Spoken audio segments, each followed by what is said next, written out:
Queen City, Cincinnati, Ohio, for a playoff caliber matchup as the Reds host the Dodgers on ESPN Sunday Night Baseball, presented by Taco Bell.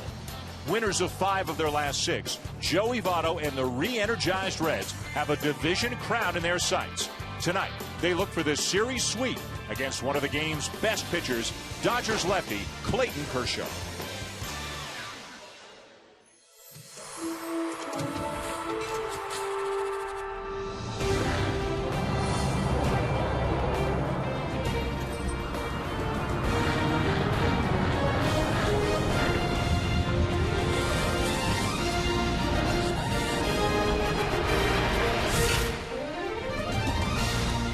Welcome to downtown Cincinnati, Great American Ballpark, the home of the Reds, who are looking to complete a sweep of the Los Angeles Dodgers after a couple of one-run victories already this weekend. The Dodgers in a very good spot, way up in the National League West. Still have 7 games, mind you, left against the Arizona Diamondbacks.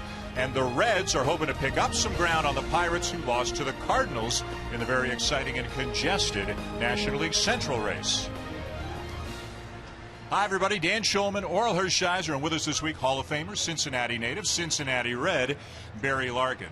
Barry, the Reds have been a little up and down, kind of always lurking throughout the season. They picked a pretty good time to play some of their best baseball right now. They certainly have, and, you know, timing is absolutely everything, especially for the Reds right now. On this homestand alone, they were able to beat the Cardinals 3 out of 4 games, and if they can win this game tonight, they won the first 2 games of this series, but if they can be the best pitcher in the game tonight in Kershaw, they have to feel pretty good about their chances. And they have to feel pretty good about some of the moves they've made in September. You always hear baseball is not just a 25-man sport.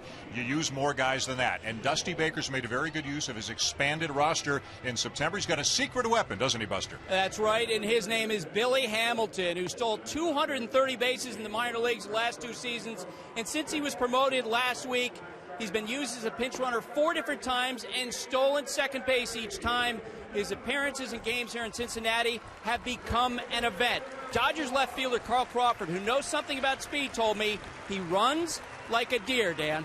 All right, Buster, we'll look for him possibly in a pinch running role again tonight. That assumes, of course, the Reds get some men on tonight against maybe the best pitcher in the game in Clayton Kershaw. I think he is the best pitcher in the game, but he's coming off of one of his worst outings. He gave up 11 hits in his last outing, and the Dodgers need him to respond. But all that entailed, the ERA at 1.89, it'd be his 3rd consecutive year leading not only the league, but Major League Baseball in ERA.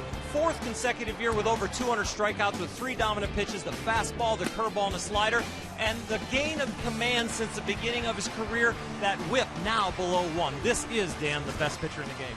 2 teams headed for October. Clayton Kershaw and the Dodgers taking on Joey Votto and the Cincinnati Reds when we come back. And the World Championship belongs to the Reds.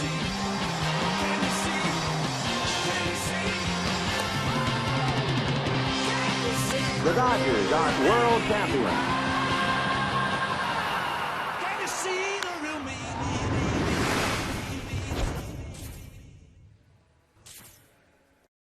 Welcome to ESPN's presentation of the iShares by BlackRock Hunt for October. September. A streak can get you in. A slump can take it all away. This is the month that decides everything. Every home run, every K, every web gem will help decide who goes on and who goes home. Baseball's pennant race on ESPN. Welcome back and ready for baseball here in Cincinnati as we check out the Dodger lineup, brought to you by Taco Bell. And Yasiel Puig, of course, has done so much for the Dodgers in his 3 months in the big leagues. Hit a home run yesterday, one of the top rookies in baseball this year. Adrian Gonzalez with some monster numbers against tonight's starting pitcher for the Reds, 27-year-old right-hander Homer Bailey, a man who has 2 career no-hitters to his credit, including 1 this year. He will face Carl Crawford, Yasiel Puig, and then Adrian Gonzalez here in the top of the first, and we are ready to go here in Cincinnati. Right there, an example of Homer Bailey's growth as a 27-year-old pitcher. Has an outstanding year going ERA and strikeout-wise, but that first pitch breaking ball, he can fall in love with the fastball, but not as he's matured. And Crawford bunts right through it. The count is 0-2. Crawford missed about 5 weeks earlier this season with a hamstring pull, hitting .290 on the season, and very hot recently, hitting over .390 in his last 7 games. The Dodgers, though, come in here having lost 3 in a row, one to Colorado and then the first 2 here to the Reds. And that's something, Barry, they haven't done since June. They have been crazy hot, at least until the last 3 days. And not an area of concern. Certainly you want to try to win in each series, so they're not going to have a chance to win the series, but certainly you don't want to get swept at this point. They have such a lead right now. It's about getting all your guys healthy, getting everybody playing good baseball when the time comes when they go to the postseason, because, oh, yes, they are going. And Homer Bailey with an impressive first at bat against Carl Crawford. And Homer Bailey throwing the whole kitchen sink to the first batter, but Crawford's such a good fastball hitter. The only fastball they showed him was up and in, 0-2. There's a nice little changeup right here. Gets him out front and also dives enough to miss the bat. 10-10 on the season. A little misleading, though. His other numbers suggest he should have a much better win-loss record than that. And here is Puig, hitting .347, and as mentioned, hit a home run yesterday. And Earl, you mentioned the maturation process of Homer Bailey, a young pitcher, a pitcher who has come into his own. I've always thought that there were certain points during a game where you could really see the makeup of a pitcher. That would be the first inning, of course, because it's about harnessing your emotion and going out there and executing your pitches. And then it was time to finish. You know, late in the ball game, when you have a chance to finish a game, how do you go about executing your pitches at that point? The fact that he's throwing the curveballs early, everyone knows he has that 92 to 97 mile an hour fastball. The fact that he's throwing those breaking balls early in the game, it tells you something. It's a good sign. And here's another guy, maybe like Homer Bailey in certain ways a few years ago, a world of ability, but still trying to harness some things. And he's laid off 2 pretty good pitches already. Yeah. So, you know, the one thing about harnessing your emotions, anytime you have a young player like Yasiel Puig, you see the pitches around the zone. He hits, definitely, he likes to swing at that first pitch fastball, didn't get it, didn't swing at it. So now you can see, I've talked to you during the season, Don Mattingly, I've talked to you about being more patient, I've talked to you about becoming a better player, and maybe it's starting to manifest itself out there on the field. But you look at bats like this and you go, okay, this kid is listening to what I'm telling him. He's becoming a better player.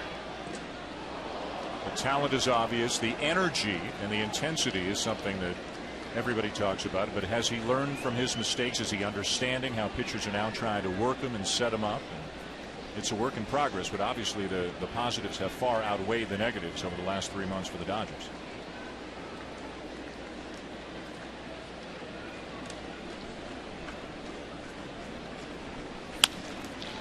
And a ground ball down to third. Frazier gets him by a step, 2 down.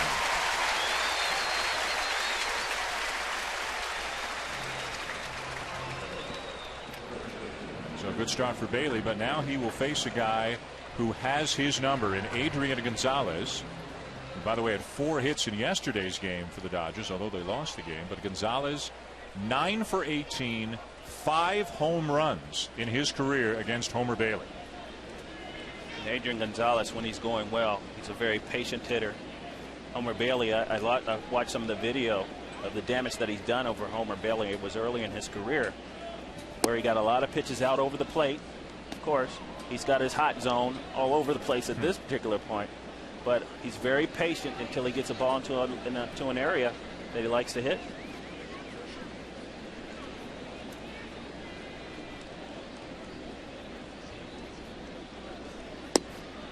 A strike of the knees, 1-1. It's a different Homer Bailey on the mound than the one that Adrian Gonzalez owned. Now that those 2 fastballs down by the knee, and not just knee high, but at the hollow of the knee where he can live now.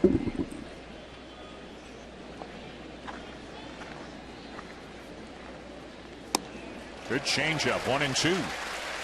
We talked to Dusty Baker before the game and asked him about Homer Bailey, and he said, you know what? When he throws the fastball up now, it's for a purpose, and he knows how to keep it down by the knees, and it set up that changeup perfectly.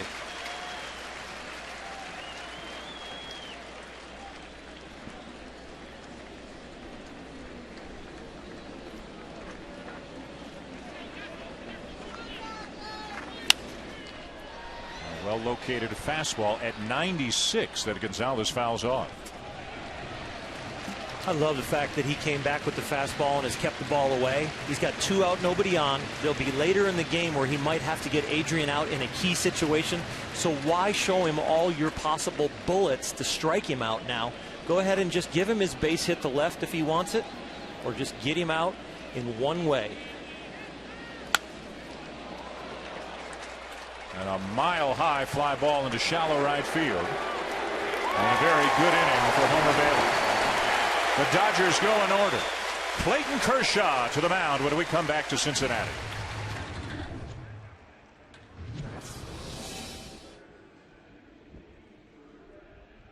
By Taco Bell. Sometimes you gotta live Mas. And in part by iShares by BlackRock. Visit iShares.com to learn more. And by the makers of One A Day Men's, the official multivitamin of MLB, specially formulated for men, and Viagra.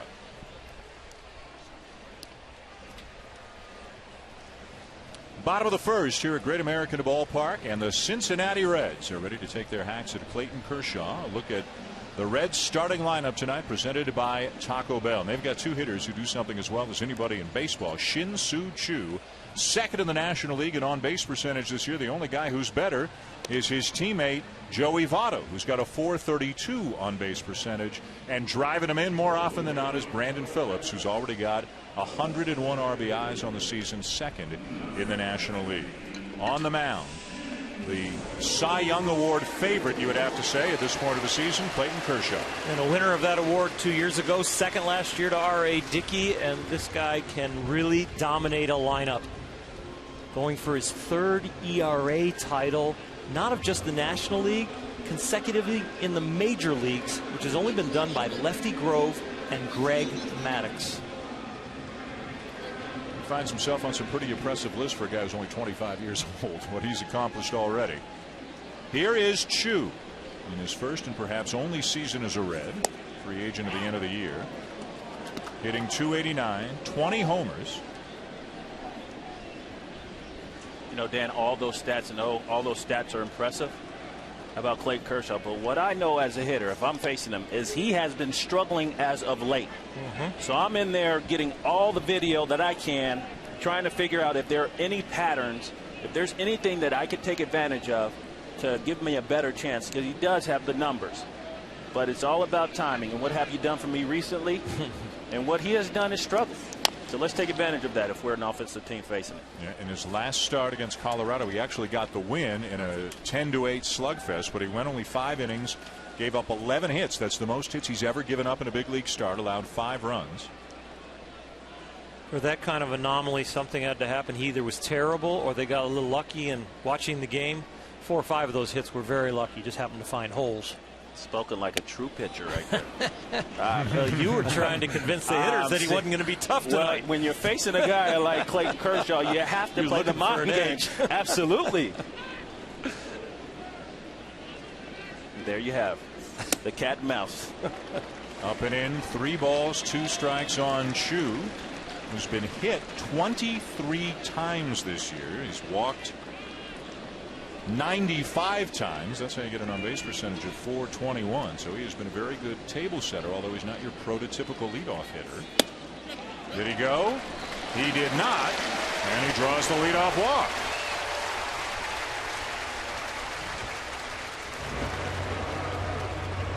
Well, that's what you want your number one. That's what you want your number 1 guy to do. You can see right here, very good eye, and that ball's a little bit elevated. You're not catching up to that anyway. Not too happy about that, Oak. No, you have a rough outing as a pitcher and you have your side work. You think you got it all together, and the last thing you dreamt about was walking the leadoff hitter. The leadoff man aboard, and here's Chris Heisey getting a start in left field tonight. Normally Ryan Ludwig would be out there, but Ludwig doesn't hit lefties very well, even though he's a right-handed batter, and doesn't hit Kershaw very well. So Heisey gets a start, and this 2 spot in the order has been a much discussed part of the Reds offense this year. Brandon Phillips has been hitting there recently, just for about a week and a half, but they haven't really found a regular who's been productive in that 2 spot, other than when Phillips has been there. And so you've got the .420 on base percentage and the .430 on base percentage, and then you got a .280 on base percentage in the 2 spot. Well, that 2 spot is that complimentary spot. You know, the issue is normally when you get your #1 hitter on base so often, and he just got picked off first base, so he's no longer there. But you get a guy out there so often, the idea is that he is going to be able to go from first to third or still second base. Kershaw helping his own cause in a different way, picking off a runner. He is quite an athlete on the mound, and he's very quick here with his feet and then with the snap throw. Got it. Drops in a curveball, 1-2 on Heisey. Kershaw's a guy who does make good plays defensively, good pickoff move, pretty good hitter as well. We saw him hit a home run against the Giants on opening day this year. Another curveball, swing and a miss, 2 down. Nice little adjustment by Clayton Kershaw and A.J. Ellis, the catcher behind the plate. He's been missing up with the fastball, so they come with back-to-back curveballs to get his release point out in front, get the ball down. Now Votto. Joey Votto was, by his standards, mired in a pretty deep slump. He was in an 0 for 13, a 12 for 67, going back further than that. But in this series so far, he's 4 for 4 with 5 walks. He's been on base all 9 times in this series and had a big home run Friday night. There's been a lot of talk about Votto doesn't have enough RBIs. He's not producing enough, but had a 2-run homer in the 5th inning Friday night that gave the Reds the lead they would enjoy for the rest of the night. A 3-2 win Friday, a 4-3 win yesterday. Those 66 ribbies from your #3 hitter, typically that's not enough. That's not good enough, especially when you have Brandon Phillips with over 100 RBIs. But you know, this guy Joey Votto is a hitter that likes to get on base. He gets on base a lot. That's his job, and he's doing it quite well. Retired for the first time in the series as Kershaw has a good inning. Hanley Ramirez will lead off the second for the Dodgers when we come back.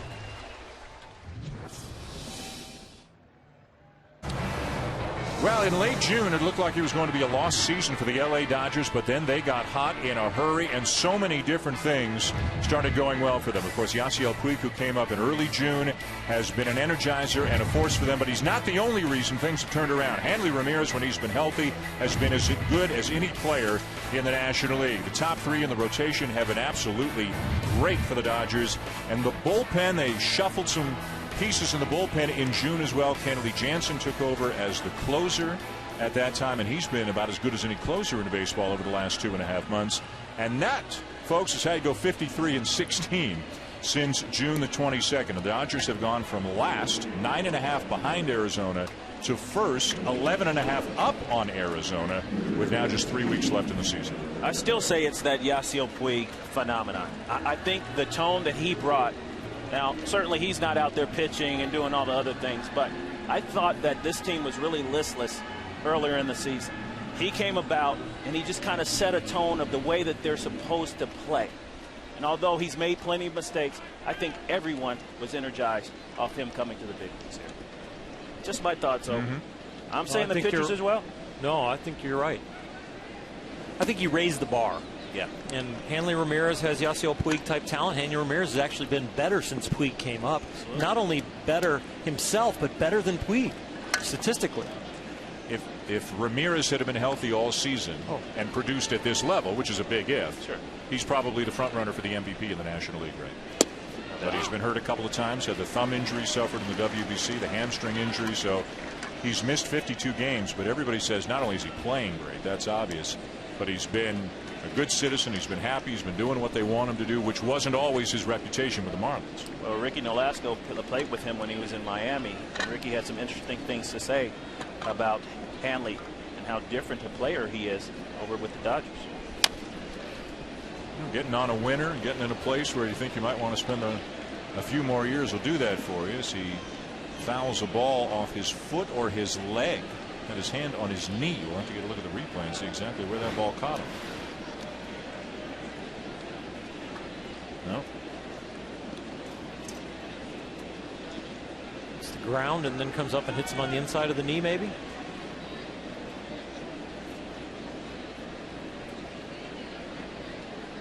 Oh boy. That's called the cup check. That's right. Wear your cups, people. Wear your cup. fouls it off. Only played with a few that didn't. I'm telling you, I can't tell you how many guys. 2 or 3. Just about to go there. How many guys do not play with the protective cup? Incredible. Many outfielders.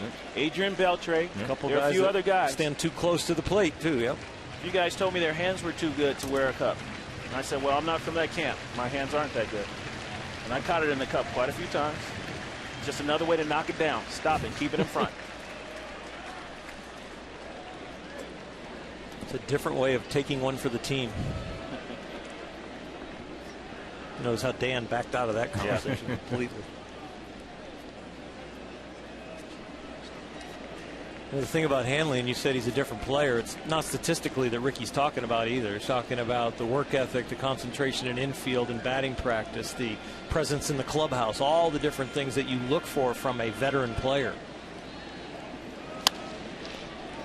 Foul ball. And aren't we glad that a guy with this kind of talent, that we can compliment him now on those parts of his game instead of wondering what he could have been someday if he would have had those parts of the game. Now he is that guy. Absolutely. And that's a lot of fun. Let's go down to Buster. And also, of course, guys, this really is a contract year for him because as a free agent after 2014, he could use some big numbers this year. That sets him up for contract negotiations during the winter because if he's going to re-sign with the Dodgers as a free agent, or excuse me, just re-sign with the Dodgers, that's probably going to happen this winter. And Don Mattingly told us before the game that, talking about his play at shortstop, Mattingly said anything Hanley Ramirez puts his mind to, he can do. And he wasn't just talking about offense. He talked about his play at short as well. And that has been a debate. Should he be a shortstop or should he be a third baseman? But that's an area of concern. Anything that he puts his mind to. Right. Now, if you're a shortstop, I'm sorry, you're a shortstop. Your mind's in it already. Spoken like a true shortstop. I'm telling you. I heard that, and that kind of touched me. Like anything you put your mind to, if he decides he wants to be a shortstop, he'll be a shortstop. He'll be a good shortstop. Well, no, wait a minute. This guy is a shortstop. So are you telling us he hasn't committed 100% to putting in his time to be the type of shortstop, the type of player that he could or can be? That gets under his skin because Absolutely. he was the type of player that approached everything with full gusto, with full team commitment, with full, I'm going to go after the mechanics of this and be the best I can be. And there wasn't a lot of flair to the guy to your right and the guy to my left tonight, but there was a ton of ability in Barry Larkin, and it made him a Hall of Famer. Well, and we could see how much you're still into it just watching people take ground balls during batting practice before the game today. Yeah. You're all in or you're not in at all, That's right. 10 toes. Let's go. 10 toes in, baby. Here's Juan Uribe. Uribe has been the regular third baseman for most of the season. Wasn't that at the beginning of the season, but Luis Cruz played himself out of the job. Uribe took over, and he's had a good year, much better than the last couple of years he had with the Dodgers.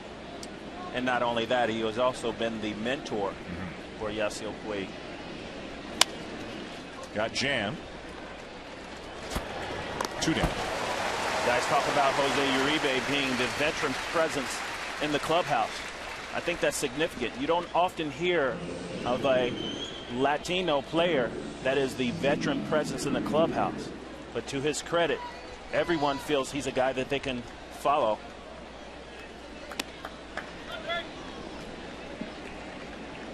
It takes a village sometimes, right? There are a lot of people who are investing in Yasiel Puig and hoping he understands the opportunity that he's got ahead of him. And Uribe, one of those mentors. 2 down, nobody on, no score, top of the second. Here's Andre Ethier, dropped down to the 6th spot tonight because he is 0 for 15 in his career against Homer Bailey. Maybe he went to Adrian Gonzalez before the game and said, tell me your secrets. You got 5 home runs off him. What am I doing wrong? But Ethier has done well out in center field. Don Mattingly's very fond of the defense that he's gotten from Ethier. And he used the word stability. It's just, they've had a lot of injuries this year, a lot of issues, but Ethier's a guy that he can put out there every day. And Ethier's a guy who's told him he'll play anywhere in the outfield they need him to play. And should Matt Kemp come back, and that is not a certainty, Ethier might be on the move again.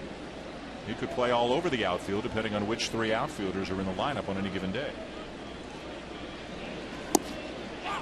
Good slow breaking ball, 1-2.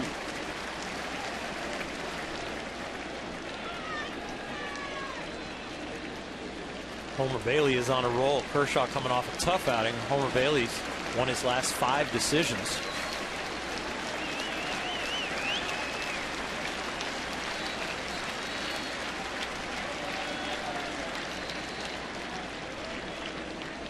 And the no-hitter against the Giants earlier this season, that came on July the 2nd, the second no-hitter of his big league career.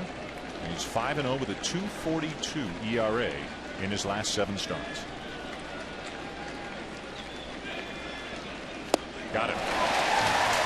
Nasty mix there to Ethier to retire the side in order again. To the bottom of the 2nd, no score. Cleanup hitter Brandon Phillips due up for the Reds.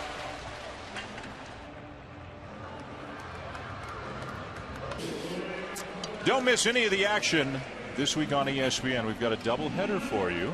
Wednesday, part of iShares by BlackRock. The hunt for October. It's the Red Sox and Rays. Tampa Bay hanging on to that second wild card spot in the American League right now. And then you'll see the Dodgers again in the late game Wednesday as they take on the Arizona Diamondbacks. 1 week from tonight, we'll be at Fenway Park as the Red Sox, the leaders in the American League East, take on the New York Yankees, who won today. Mariano Rivera blew a save in the 9th after coming on in the 8th, but the Yankees won it in the bottom of the 9th.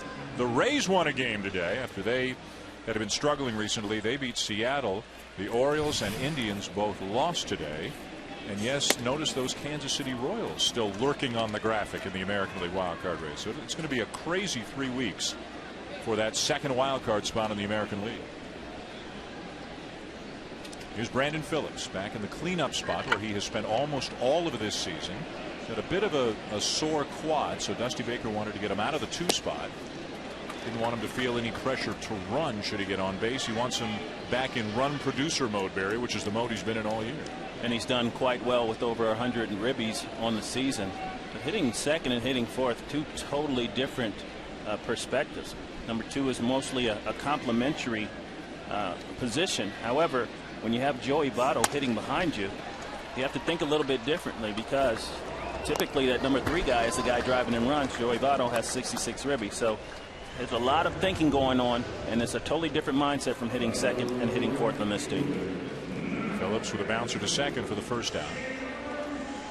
That first pitch to Brandon was another high fastball. So if you're on the Reds in the dugout and you're talking, you're going to eliminate that fastball up in the zone, because you're saying, listen, he is not throwing that for a strike.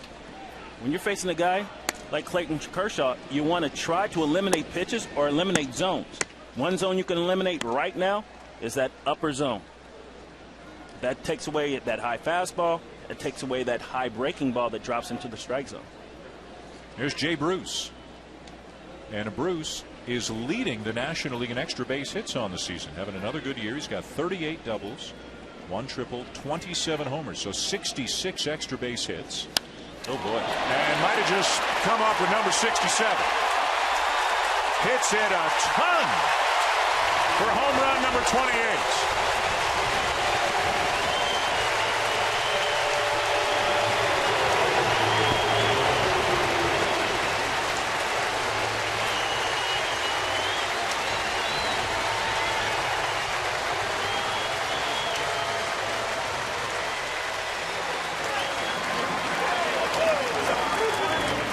About laying off the high fastball, you can zone him down a little bit because you're not worried about that high fastball. Well, when you get that fastball in the zone where you're feeling comfortable that you can handle it, these type of things happen. So I'm saying they're going with the idea that, hey boys, look down in the zone today, because he's not throwing that high fastball for a strike. Todd Frazier with a fly ball to right field for the second out. That is the first home run given up by Clayton Kershaw since July the 26th. Kershaw had gone 58 innings since giving up a home run, and Jay Bruce, as you just saw, has more home runs as a left-handed batter off left-handed pitching than anybody in baseball the last 4 years.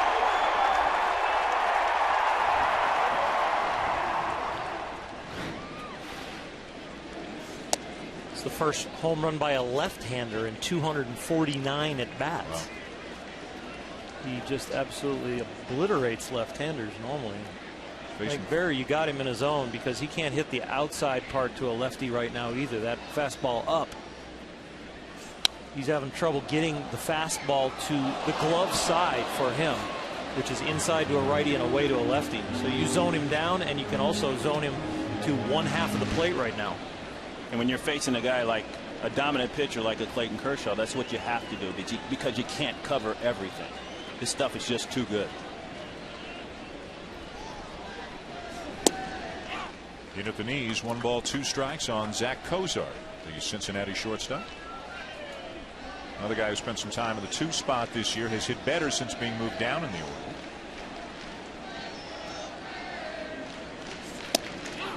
And he catches the outside corner to end the inning. But not before Jay Bruce launches one deep into the night for his 28th home run of the season. And at the end of 2 here at Great American Ballpark, the hot Cincinnati Reds have a 1-0 lead on the Dodgers.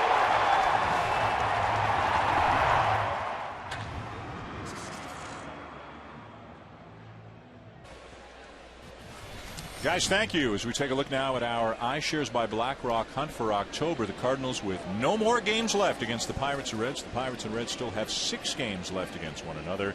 And at the moment, St. Louis is a 1.5 games up on Pittsburgh and 2 up on Cincinnati. So the Reds going to move into a tie with the Pirates if they win tonight. Of course, all 3 of these teams, guys, are going to do anything they can to avoid the 1-game wild card playoff. Do anything you can to win the division and at least get into the division series. And if there's any team that I think needs to win the division of these 3, I think it's the Pittsburgh Pirates, simply because I hate to see them first year in their history for 20 years and having a winning ball club. But I'd hate to see this season go down to this 1 play-in game. It's just psychologically, I think that'd be a little much for them to handle.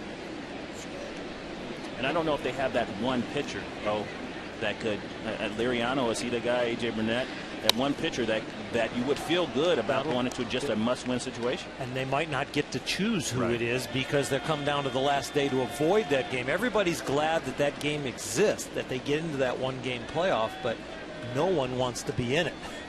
That's why Don Mattingly's got such a better situation right now than Dusty Baker or Mike Matheny or Clint Hurdle, because those 3 teams are going to battle right down to the wire, it looks like, to win the division as A.J. Ellis takes down an in. And the Cardinals deserve a lot of credit. They just went through a brutally difficult part of their schedule. 17 games in a row against only Atlanta, Cincinnati, and Pittsburgh. They came out of it in first place, even with Alan Craig missing the last several games with a foot injury. And now their schedule, at least on paper, is easier the rest of the way than the Pirates or Reds. Bailey rings up Ellis. You know, Dan, you want to be playing meaningful games down the stretch because, you know, you talked about Don Mattingly and the lead that the Los Angeles Dodgers have. Now, there's certainly meaningful games to be played, but they're in no fear of not going to the playoffs.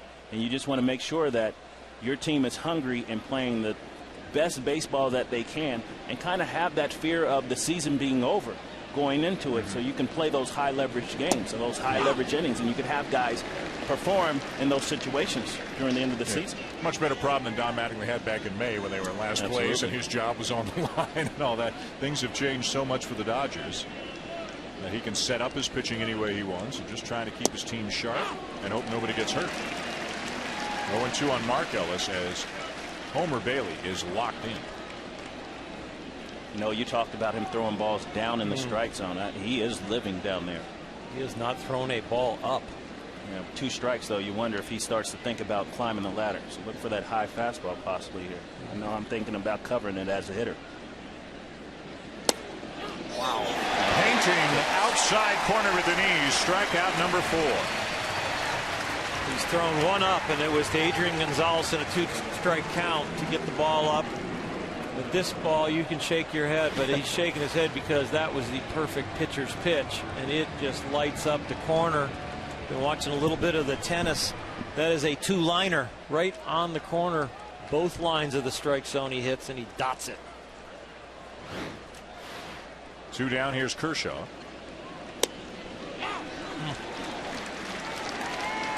This is the Bailey that the Reds had always hoped they would see. He came up so young and he threw so hard, but the results were so inconsistent. But year by year, they've gotten a little better. Took a big step forward last year and appears to have taken another step forward this year. Again, he's pitched much better than 10-10 would suggest. And you can't pitch much better than Homer Bailey has pitched through the first 2 2/3 here tonight. Right on top of the mound, getting the ball, throwing strikes. Strikes out the side. 9 up, 9 down, 5 Ks for Bailey early.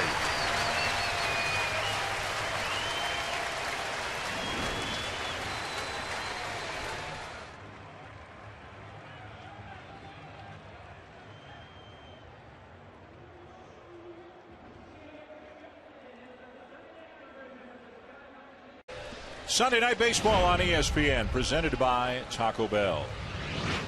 Great American Ballpark. Dan Shulman to Barry Larkin, Orel Hershiser, Buster Olney. The Reds won, the Dodgers nothing. A Jay Bruce homer and an incredibly good first 3 innings by Homer Bailey. 9 up, 9 down, 5 Ks. So the Reds have an early lead on Clayton Kershaw and the Dodgers. Cincinnati trying to sweep the Dodgers after a couple of 1-run wins over the last 2 days.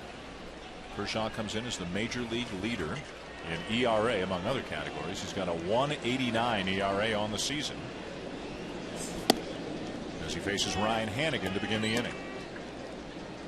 It'll be Hanigan, then Bailey, and then back to the top of the order for Shin-Soo Choo.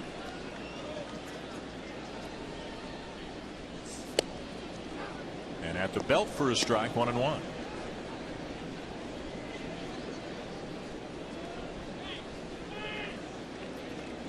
The Dodgers' first 3-game losing streak since mid-June. They haven't lost 4 in a row since May. Don Mattingly talked about coming into Cincinnati and this really being a test to really gauge where they are as far as playing teams that they potentially could play down the stretch and in the postseason. So far, these 2 games haven't gone too well. Now, closely contested games. But certainly, a game with your ace on the mound is almost a must-win situation. Certainly not in the standings, but for you psychologically, you want to be able to beat this team, especially with your ace on the mound. Oh, does that put pressure on your ace? Does that put pressure on Kershaw? I think there's a little pressure tonight for the Dodgers just to get the taste in their mouth again of being on a roll. They were on a roll and they are feeling good about themselves. They've got a few games left with Arizona. You know, it's not like a collapse is impossible, and I think you want to win the games you're supposed to win. There's a little, dent in their armor with, Ryu coming back from a bad back. He missed the start. Capuano had to start for him. Kemp is still not back and healthy, and they're playing well. They've done fantastic. But streaks are streaks. Alice bobbles, recovers, and makes the play. 1 down.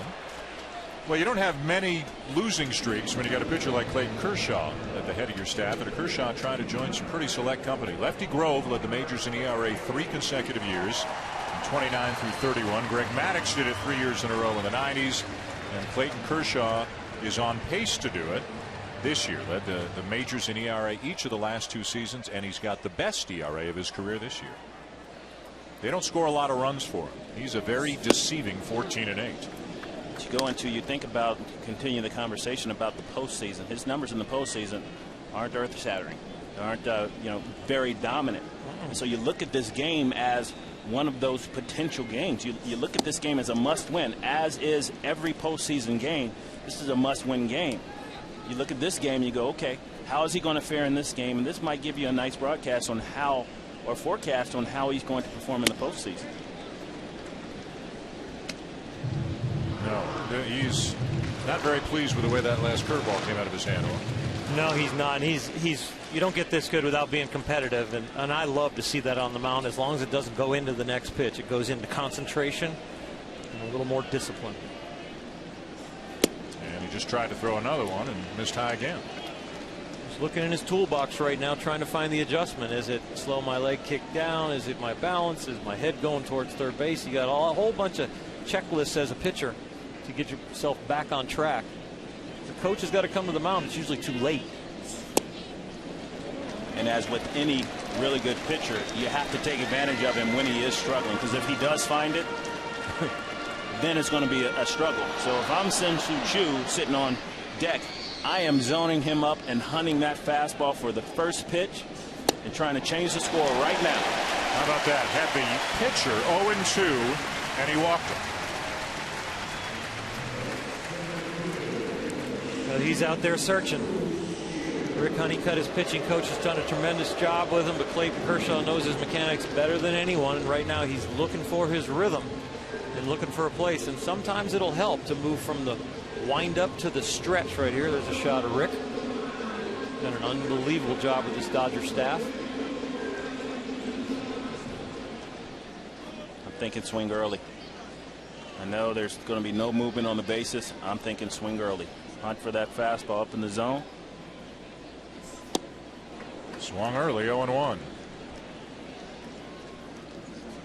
You know, this is your leadoff hitter, but he's only the leadoff hitter in the first at bat of the game. So now he's got a runner, and it's all about situational baseball at this point. Chu walked and was picked off his first time up. 6th pickoff of the season for Clayton Kershaw. Swinging again, chased a high fastball, 0-2. And I like it. That's that aggressiveness you have to have. You know he can't find it. So what's probably going to be his comfort is going back to that fastball. So you look for it. He got 2 fastballs out over the plate. Just happened to miss him. If it's going to be a breaking ball, I think it's going to be a slider, because he's hung the last 2 curveballs. You don't want to make a mistake with it. And they got another. Oh, it's a balk. Bailey was dead to rights off the bag, but maybe because Kershaw balked, and now he wants an explanation from Ed Hickox, the first base umpire. Can't argue a balk, but he can get an explanation.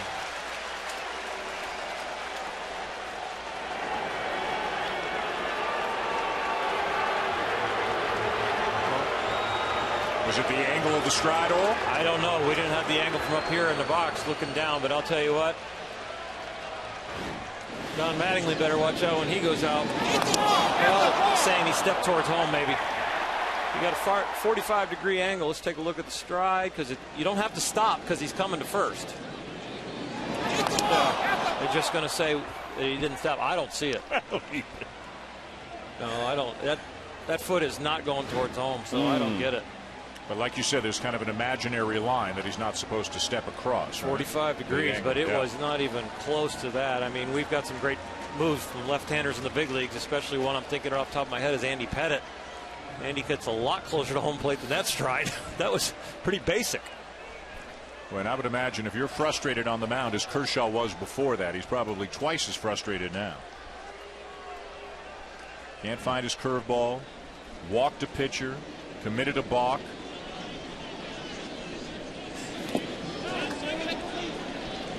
Check swing by Chu.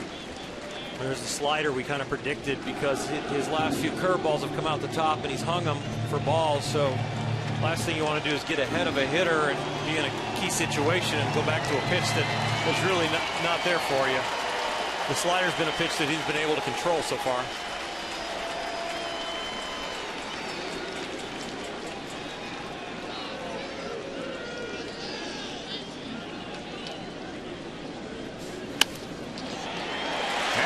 Hit through the right side. Bailey's going to be held on the single by Chu, and the Reds have runners on the corners with 1 out.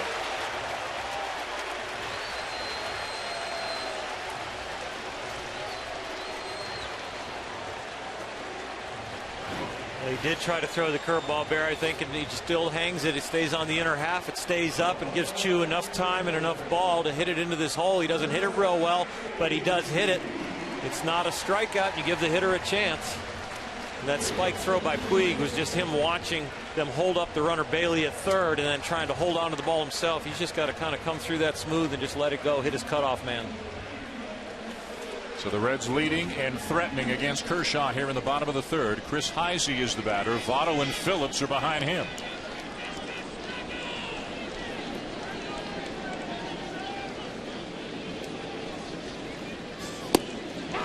Knees for a strike. Heisey missed a shot right there to jump on him again. Well, it was a ball. You're thinking fastball, but you're thinking about something elevated. That happened to be a good fastball located down in the zone. That's a rollover double play pitch right there.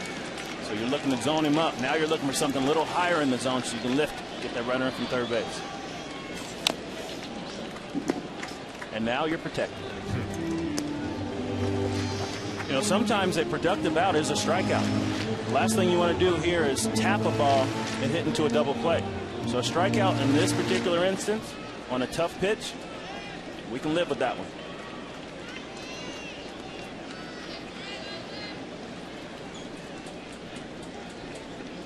You live with a double in the gap also. That'll work. No balls, 2 strikes. And he drills him in the elbow to load the bases. The crowd booing, obviously no intent on the part of Kershaw, but Oral, he is scuffling in a variety of ways right now. Yeah, when he is making his pitches, he's even still missing. I mean, the pitch for a strike on the first pitch to Heisey could have been called slightly low. That an 0-2 pitch is definitely up and in too close where he hits it. The base hit to Chu was a hanging curveball, even though it wasn't hit. That one hurts a lot, Barry. Yeah, that's not good right there. Chris Heisey is a tough customer. That looked like that was pretty square on that elbow. Frustration mounting for Kershaw. Paul Desar, the head trainer for the Reds, is out to talk to Heisey. Dusty Baker's out as well. Heisey will stay in the game. And that'll load the bases for Joey Votto. And for folks who live here in Cincinnati or follow the Reds on a daily basis, and you talked about it already, Barry, the lack of RBIs has been almost a daily topic of conversation. Votto's not doing quite as well with runners in scoring position, not hitting for quite as much power with runners in scoring position, walking more than he normally does, even with runners in scoring position. And the number 2 hitter in front of him not having a good on-base percentage has impacted him as well. So a lot of factors at play, but here there's nowhere to put him. And he goes after the first pitch, and it's kind of the walk versus RBI debate that has raged daily here in Cincinnati. You know, I think in the game really dictates what you're thinking. You can see that first swing by Joey Votto. He's telling you he is in the RBI mode right now. You know what? The only difference I see in Joey Votto is from that injury that he suffered a year ago is his power numbers aren't there. He's swinging, he's striking out. He's going up there and swinging the bat. You can see another fastball up in the zone. He's swinging and being aggressive going after it. He's the same guy. He's the same guy that you signed to that big contract. The only difference to me is just that his power isn't there. Big moment early in this one as the Reds try to break it open against Kershaw.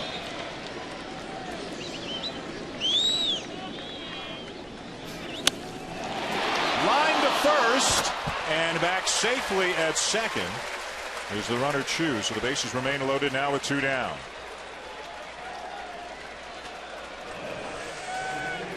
Two fastballs and another high breaking ball that gives Votto a chance to put this ball in play. Fastball, he beats him. Another well located away fastball, but now the breaking ball again. It's down, but it's still not the sharp Kershaw put away breaking ball. Right there, he's got to bounce it. Votto knows he got a mistake in an 0-2 count and hit it well, just hit it in the wrong place.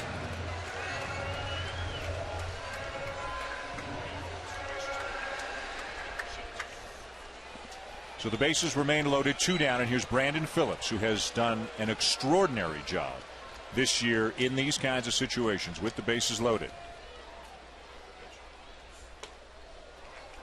Takes a high strike, and the count is 0-1.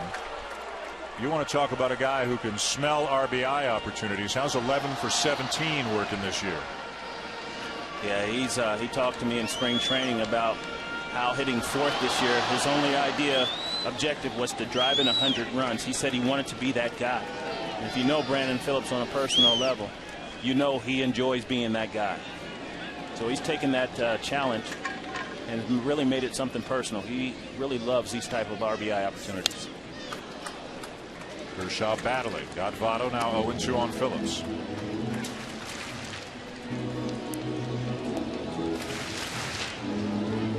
Just joining us, Kershaw gave up a home run to Jay Bruce, a long drive into the bullpen down the right field line in the second. This inning, he walked Homer Bailey, the opposing pitcher, after getting out in front 0-2. He committed a balk. He hit a batter. He got Votto to line out for the second out. Now trying to get Phillips and get out of this jam. ready for a ball in the dirt if it's a breaking ball. He doesn't want to miss up. Ground ball to third. And Kershaw gets out of it. Got Votto and Phillips, and the Reds leave them loaded.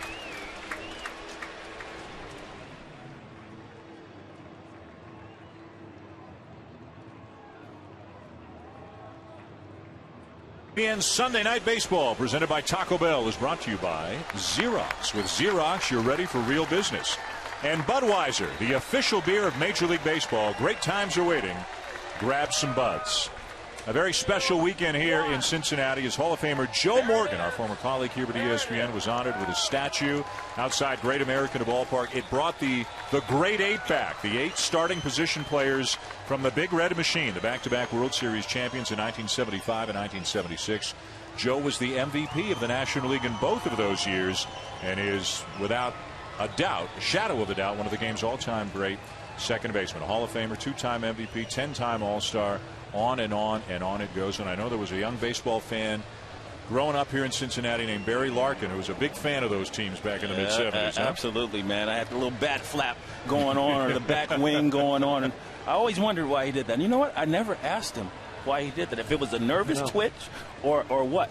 But to be a fly on the wall when all those guys get together, and just to hear them talk about the good old days and what they used to do, and how Joe says he was the prettiest guy among the group and how everybody else was a mullion. And then Tony tells him, you know what, we made you, Joe. We made you. Oh, man, just to hear these guys just go at it. It's a fun time. Joe Morgan at second, Tony Perez at first, Johnny Bench behind the plate, all Hall of Famers. Pete Rose at third, obviously would be a Hall of Famer based on his statistics had he not gone through his off-the-field issues. Davey Concepcion at short, a very, very underrated part of that team. George Foster, who went on to have some incredible years in left field. Cesar Geronimo, great center fielder. Ken Griffey Sr. in right. I mean, that is some kind of everyday line. Oh, it doesn't get much better than that right there. I think they had like a 700 winning percentage when all 8 were in the lineup, when they were all healthy and were out there. That's the Big Red Machine. I remember coming up playing in Cincinnati and being kind of compared to them all the time. So talk about pressure. Until we won the World Series in 1990, we heard about it just about every single year. When are we going to get back? In 1990 they did. Wow. Bailey is dealing. That's 5 straight strikeouts. Well, we've talked about he is living down and only going up when he wants to. Second high fastball I've seen tonight. The other one, the Adrian Gonzalez, in a 2-strike count, but he gets ahead and he finishes Carl Crawford up. Remember, he started the game off with a breaking ball to Carl Crawford. That tells you, I know that he is a good fastball hitter. And you know what? That first at bat, he threw a high fastball to Crawford that first at bat when he got ahead of him 0-2. He's thrown 3 up there, but all on purpose. Flawless so far tonight. Yasiel Puig. That was an important pitch. Yasiel Puig hitting over 600 on the first pitch. Well, you don't throw it anywhere close. He wants to swing at it. Let him have it. That's, you talked about, Oro, you talked about the maturation process of a Homer Bailey. Going to school and doing your homework. That's a game plan. It doesn't just happen by coincidence. But he is, you know, not only matured, but his head has softened. And he had a hard head, and to be this competitive and to be this good and to never really experience any difficulty until you get to the big league level, when you're blessed with this arm, you sometimes never face defeat or have to make a change until you run into competition that has your kind of ability, and that's what the big leagues was finally for Homer. But now that he's adjusted back, he's one of the dominant pitchers in the game. Popped him up behind the plate, but back out of play. 1 ball, 2 strikes. Right now, I mean, Cincinnati seems like a virtual lock to go to the postseason. If they have the chance to line him up any way they want, you'd have to think Bailey's probably the number 2 guy behind Matt Latos in this rotation. Well, I think for sure that he is, and Dusty Baker feels very comfortable now having him in big games. He beat St. Louis. He beat Adam Wainwright.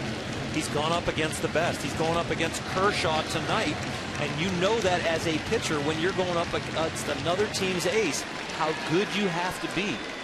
And he has been excellent right from the beginning of this game.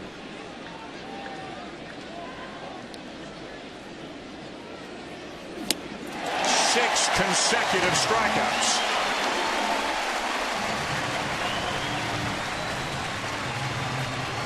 They are pitching Puig inside more tonight than they did earlier in the series. Matt Latos gave up a home run to Puig on a breaking ball away earlier in this series. You can see Ryan Hanigan asking for that ball up, elevated. They don't want him to extend. That's a game plan. Execution. Puig has reach pop, meaning you can fool him away and he can still have enough bat speed to hit it out, and that's what he did to Latos. They're not going to let him do it tonight. Adrian Gonzalez, the batter.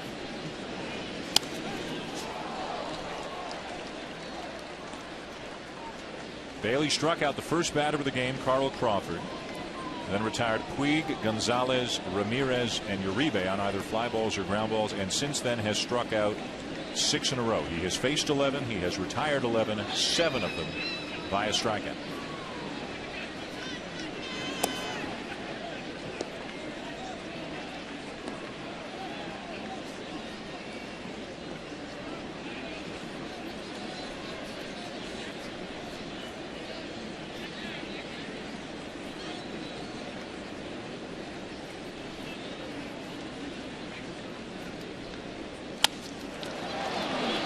And a liner into center field, a base hit, the first base runner of the night for the Dodgers.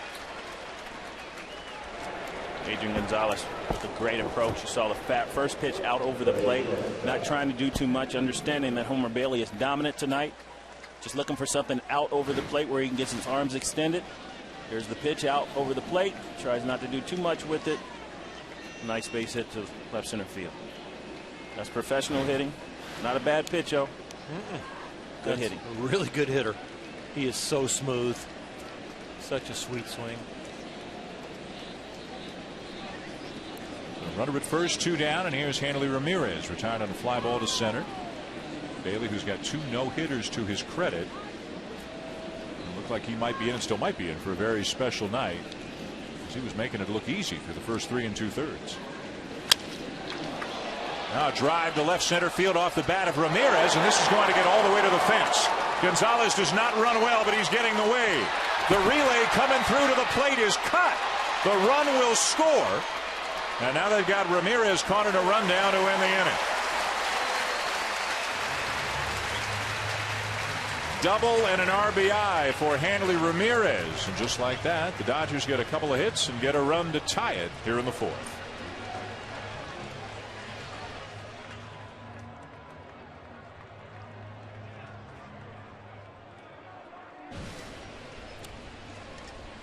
Back here in Cincinnati, Hanley Ramirez driving in the first run of the night for the Dodgers. A 2-out RBI double that scored Adrian Gonzalez before Ramirez was caught in a rundown to end the inning. The first damage of any kind that the Dodgers had been able to do against Homer Bailey. This game is tied at 1 as we go to the bottom of the 4th.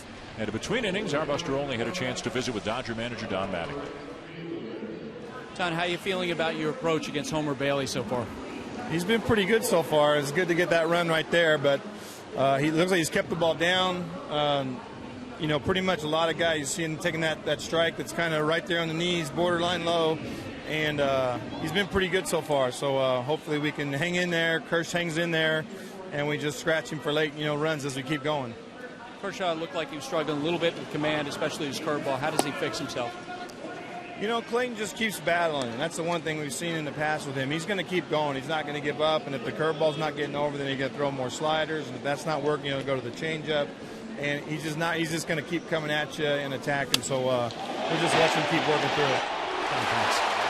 Well, Jay Bruce just got him again.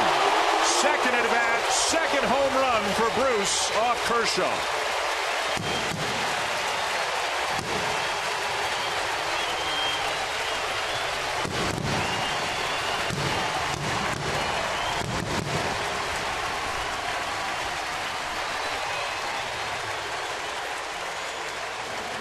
Well, that's how you respond right there. You let a great pitcher back into the game. You got to feel like I'm looking for a ball where I can handle it. Pitch up in the zone. You can see his hot zone right there. Hunting something, not necessarily a fastball, but a pitch where you can handle it. He handled it. And once again, I believe that you're able to do that against a guy of Clayton Kershaw's capability because of his erratic behavior today. Him throwing the ball, not really commanding the fastball or any of his pitches at this point. There's a ground ball to short off the bat of Frazier, and he is retired for out number 1. The Reds going right back on top as Jay Bruce, who, as we mentioned after the last home run, has hit more home runs as a left-handed batter off left-handed pitching than anybody else in baseball over the last 4 years. Many of those pitches out over the plate. You know, pitchers tend to be creatures of habit. You saw Clayton Kershaw hit Heisey on a fastball in. Many pitchers don't feel good about pitching in because of the possibility of hitting a guy. You don't want to hurt a guy. You don't want to injure a guy. And the idea also is if I miss in, that's the ball that goes much further than if I miss away. So you understand all of that as a hitter, and you go in and you try to eliminate pitches based on what's happening in the game. The fact that he hit Chris Heisey, he's not going to come back in there. He's not throwing the ball for a strike. His fastball for a strike, not commanding the fastball. Just look for something out over the plate. Oh, I know that's what we used to do against you. And any great pitcher. I think those two guys right there, and Votto and Bruce, they're talking about what to eliminate like you are. They talk almost constantly, Joey Votto and Jay Bruce, as Zach Cozart pops up. 2 down, and we go down to Buster Olney. Guys, I talked to Jay Bruce yesterday about his approach against left-handed pitchers, and he said he's felt more comfortable this year in part because there have been a lot of games in which he's batted right behind Joey Votto, and he knows that later in the game he's going to see left-handers. So those repetitions, he says, have really helped him this year. A team with 3 very good left-handed batters, Chu, the leadoff hitter, and then Votto, and then Bruce. And it's Bruce who's done the damage tonight with home runs number 28 and 29. A guy who's increased his home runs and RBIs every year that he's been in the big leagues, and has a chance to do it again this year if he finishes strong over the last 3 weeks. Here's Ryan Hanigan. When there's a right-hander on the mound, Bruce gets a lot of pressure because most people walk Votto to get to Bruce, so they don't want to go through both of them. So you can only have to go through one. You walk Votto, and then you. And I think when they get to the playoffs, or if they get to the playoffs, depending on what kind of series it is, it could be a long series, or Bruce could end up being a hero. Yes, he can.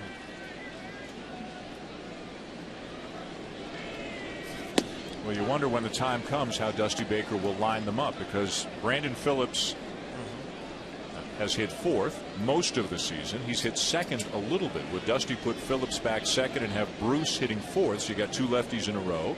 Or would Dusty prefer to keep Phillips clean up, have Bruce hit 5th, and then figure out who your 2 hitter is going to be, which has been an issue at times this year for the Reds? I think as a manager, you want to give yourself as many opportunities to win. So I think that right, left will be the way that he goes.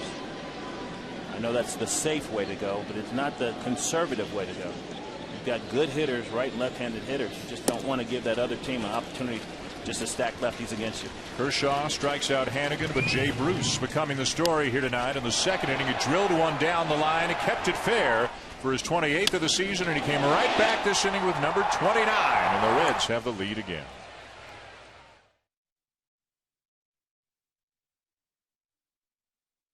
It's 2, Dodgers 1, going top 5 between innings. Buster Olney and Dusty Baker. Dusty, yesterday Jay Bruce told me he's felt more comfortable against left-handed pitching. He's the first hitter to hit any home runs off Clayton Kershaw, left-handed hitter. Tell me what you saw tonight. Well, tonight he got a couple balls up, and especially that last one, you know, it was a mistake, hanging slider, but that's what you do with it. You know, I see a lot of guys now, they take that pitch, but you know, in our time we were taught to you know hit that one before he gets out there with that other one. But I tell you, we needed it badly because this guy's tough, and you know, Jay Bruce just hit 2 home runs off one of the top pitchers in baseball. Now, you've seen Homer Bailey on some special nights. Compare his stuff tonight to those nights. Well, I tell you, it's very similar. I mean, because this guy has great stuff tonight, great location, and you know, one of the guys over there that hits him hard is you know, Adrian Gonzalez. Dusty, thanks. Dusty Baker, who yesterday picked up his 500th win as manager of the Cincinnati Reds. The Reds up 2-1 going to the 5th behind an outstanding performance thus far from Homer Bailey, who retired the first 11 of the night, 7 of them by strikeout. Had a chance to visit with Dusty, both managers, before the game, and we found out what it's Johnny B. Baker. We've always known it's Johnny B. Baker. We asked him what the B stands for. Nothing. Said if somebody calls him Johnny B, he knows that they went to elementary school with. That's right. Because his dad was Johnny B, or Big John, and Dusty's given name is Johnny. So But the B doesn't stand for anything, he said. Grew up in the South and just kind of added it. Yep. Some guys are called JC, JB. He's an interesting guy to go sit and talk to about all kinds of different things. He's got his Hall of Fame table in his office. All the signatures on it? Yeah. You on there? Yeah, I'm on there. He actually asked me to sign it before I went into the Hall of Fame, and I told him I couldn't do that. He said, boy, come here and sign this table. Yes, sir. You can put the year on after you get inducted. Yes, sir.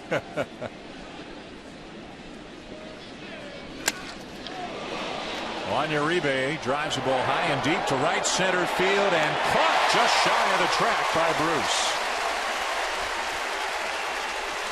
One thing to look for, Dan, is that Adrian Gonzalez last inning swung at the first pitch, fouled it off, eventually got the base hit.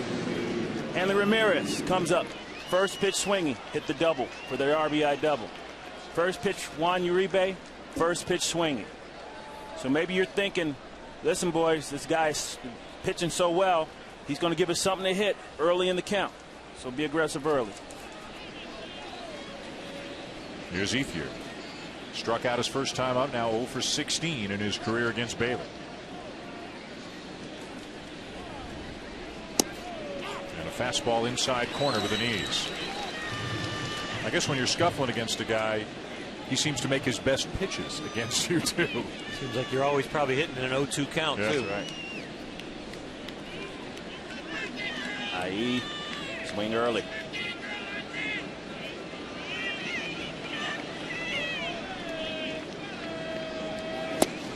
Lays off, a ball and a strike.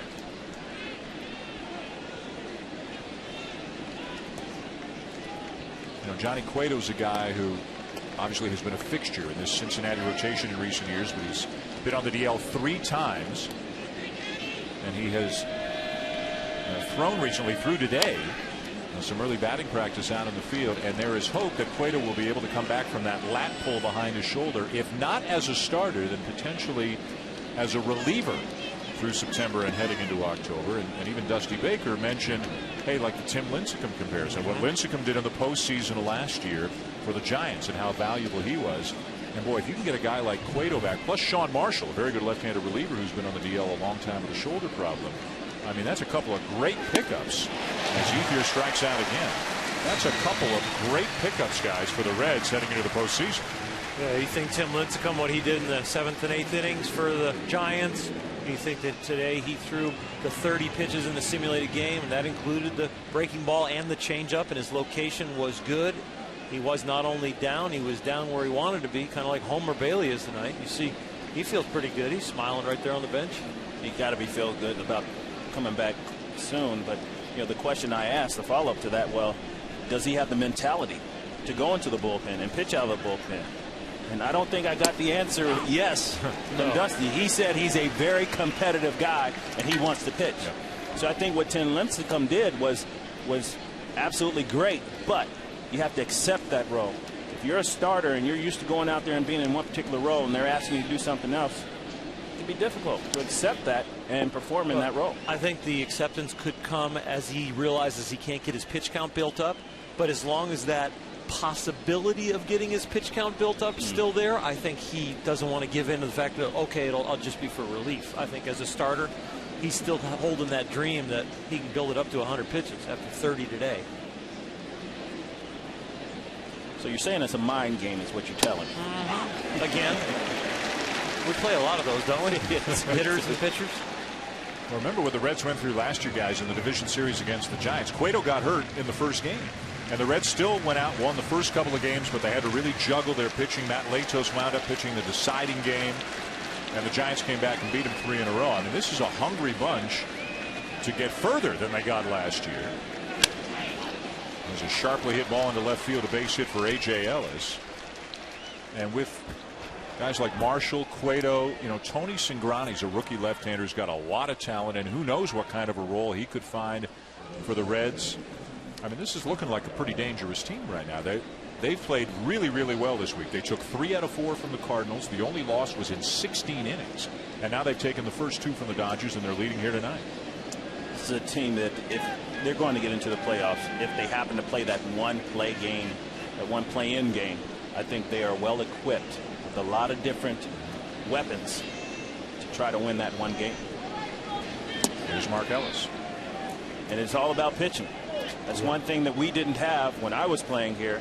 We didn't have. We certainly had the nasty boys. We had Jose Rio and Danny Jackson, Tom Browning, but we didn't have that surplus of power pitching. And I think it's power pitching that really does well in the playoffs. You have to have guys with swing and miss stuff. The Reds certainly have that. When you got Aroldis Chapman at the end of the game, that's not only just a 3-out pitcher. See, he can come in and pitch the 8th and the 9th. So now you can go to your matchups even earlier if your starter struggles in the 5th or 6th. For people who may not have seen or heard or read, Chapman he's gone through a couple little lulls here during the season, but this past week he actually pitched in 4 consecutive games, and he was cruising it in there at 102, 103 on a pretty regular basis. And I don't think people quite understand how hard it is to hit a fastball. If you know it's coming 100 miles an hour, it's still incredibly difficult. And thank goodness in my day, there weren't guys at the end of the bullpen throwing 97 to 103. You know, it was 92 to 95 were your flamethrowers. There were a lot of guys that lived at 88 to 90. With a kind of a trick pitch, a changeup or a split finger, or a really good dot slider. A little different ball game now. Inning over. To the bottom of the 5th, Homer Bailey and the Reds up 2-1.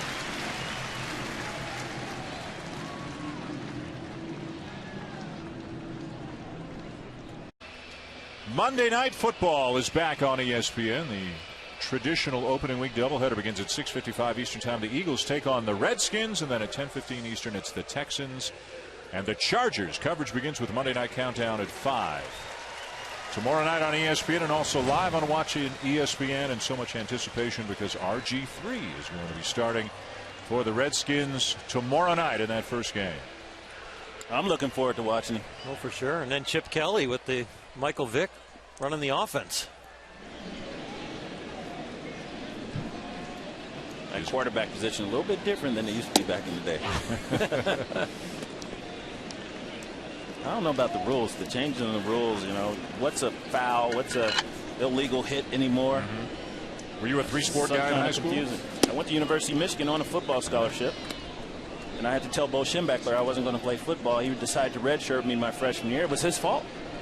He told me, hey, I'm going to let you play baseball for the first time in your career. Just play baseball. I said, okay.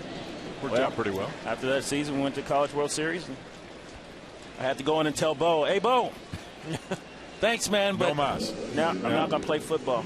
And he threw me out of his office. Did he really? He told me to come back the next day when I came to my senses. Wow. And I had to go back.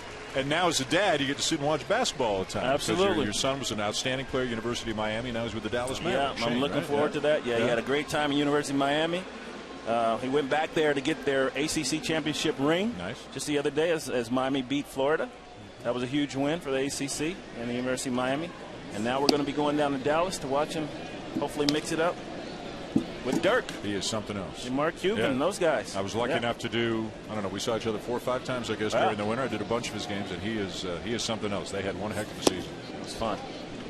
And I'm telling you, we had a camera on Barry Oral at every game. Oh, I know. I was watching at home. He was one proud papa. I'm telling you. Yeah. I kept texting him. Pom Nation. Stop biting your nails. Here's Chu. Chu has walked and singled against Kershaw, and the count's 3-0 here.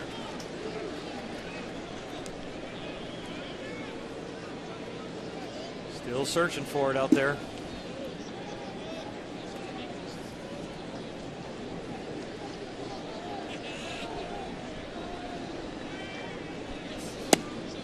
At the knees, 3-1. And you heard Earl say that he's still searching for it out there, and that's the difference between a great pitcher and a ho-hum pitcher. Is the fact that he's struggling and he's still making pitches. Got out of that bases loaded jam after he made a few mistakes, but was able to kind of button it down and get out of it and make those appropriate pitches. Walks Chu for the second time tonight. Well, let's go back into the Wayback Machine again, but this involves both Barry and Oral. This is opening day 1989. This city, not this ballpark. Oral's come off the 59-inning scoreless streak in 1988, and in the first inning of 1989, Todd Benzinger with a base hit, and look who's coming home. Barry Larkin scores the first run that Oral had given up And he's yawning. And he's out there yawning. Oh, well. It was going to come to an end at some point. Wow. Sooner or later. Yeah. I mean, 59 innings. Yeah, that was pretty awesome. 59 innings. It shouldn't have been even accounting as a possible streak. We'd already been home, had Christmas, had Thanksgiving, had the parade, had all the stuff. It still was a streak. You did the talk shows and the banquets. You got a little too comfortable in the off season. My elbow was blowing up. See, that wasn't opening day. So after 88, you'd think I'd have started opening day, but I didn't tell anybody, and only Tommy and our trainers knew that my elbow was just on fire. Well, you pitched a bit in October that year, in 88, as I recall as well. My elbow didn't loosen up. The scar didn't break loose till about midway through 89. Wow. Well, we looked at the numbers, and we wanted to see the run, Barry. Now, that's what I said to I Barry. knew Benzinger got the hit. I was just right. Barry got on. That's what I said to Barry. I got on base. Did you walk? I got on base. I got a hit. You got a hit? I got on base. Sure? Then you tried to pick me off first base. We looked it up. I get him over and threw it away. Did I really? So I was on second. Then he got 2 outs. Good throws, probably. You got 2 outs after that. And then an AstroTurf hit. Yeah, that was not. That ball was not even hit that well. Well, mine was probably AstroTurf hit too. Nah, you can hit flat out. Well, we looked up the numbers between you two. You guys faced each other a lot over the years. He hit over 300 on me. He hit exactly 300. He was 18 for 60. But no damage. I was a leadoff hitter at that point. It was about getting on base, and that's what I was able to do. You did that very well. But I'm going to tell you. HOF. I'm going to tell you what this guy did. Uh-oh. This guy would get 2 strikes on you, and then, folks, everyone, he's not going to throw you a strike. And that's what we would say. Yep. And I'm still not going to throw you a strike because I can't even throw a ball. Well, I won't be swinging at it either. But that's exactly. Look at that. I'm telling you, he's just ho-humming it about it. You guys in the truck, are you having fun showing this? I mean, seriously. No, I just joked right there. Collar's getting a little tight. That was a sign right there. That was a sign right there. Unbelievable. How many innings did you throw in 88? 265? Yeah, with the playoffs, including the playoffs, about 306 or 308 or 30 whatever. Crazy. Yeah. That could lead to an elbow being a little yeah, it was scarred down. Here's Votto.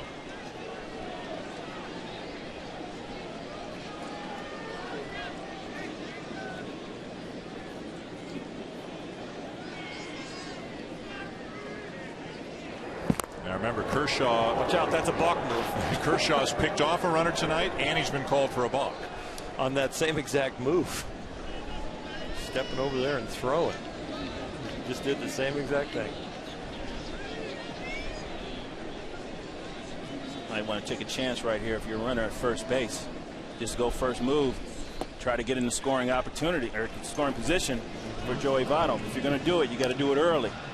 So maybe look for this pitch right here. Figure worst case scenario. Joey Votto's up. Nobody on base. You got the Reds leading off as somebody with an on-base percentage over 400 next inning. That's right. So go ahead and take a chance. Give him the green light, Skip. Let him run.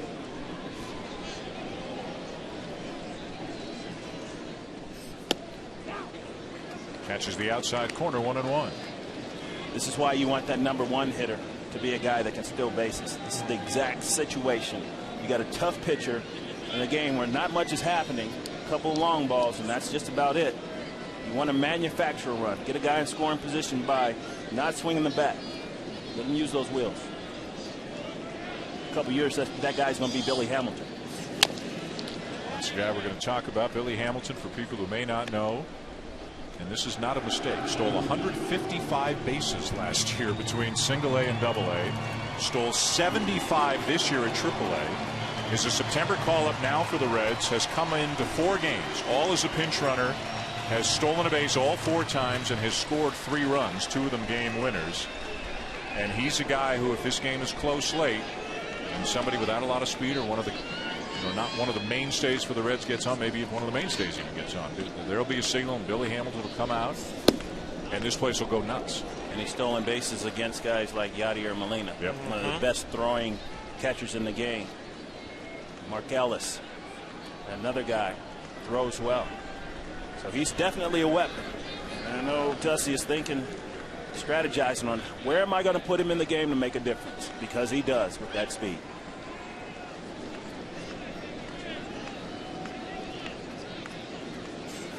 Foul back. And it's a very unique weapon, really, that Dusty Baker has at his disposal. He's basically said to Billy Hamilton, you're going to be a pinch runner. You're not going to get a lot of playing time, but you got to stay ready and you got to stay loose. And this is what Billy Hamilton does during the game. He showed us before the game what he does. He goes down in the tunnel and he gets ready to run. That's what he does. The unique thing about Billy Hamilton is the fact that after that first step, he's at top speed. And what that is, I don't know. It'd be interesting to see, put a radar on that guy, see how fast he runs. But I say this all the time when you describe a guy when he runs. I say Billy Hamilton bounds when he runs. Prances. Votto strikes out, inning over. 5 in the books, 2-1 Reds.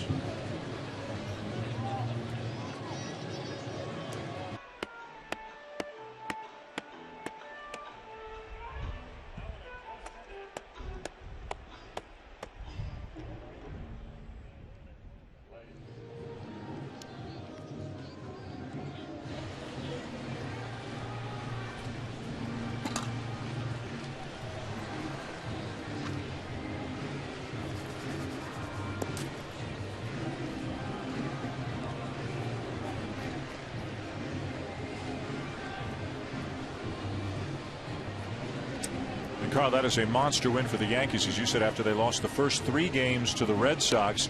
Tampa Bay won today. They're still in the lead for the second wild card spot. The Indians and Orioles both lost today, and the Yankees and Royals both won. So you've got 4 teams trying to chase down a wild card spot in the American League. Plus you've got the battle between Oakland and Texas atop the American League West. There's a lot going on. I still say the fact that the Yankees, with all the injuries that they've had, all the turmoil that they've had, the fact that they still have a chance to make it to the playoffs, that's so impressive for me. Joe Girardi's going to get some votes for manager of the year. Derek Jeter hurt again now. As Clayton Kershaw leads off the 6th for the Dodgers, who are down 2-1.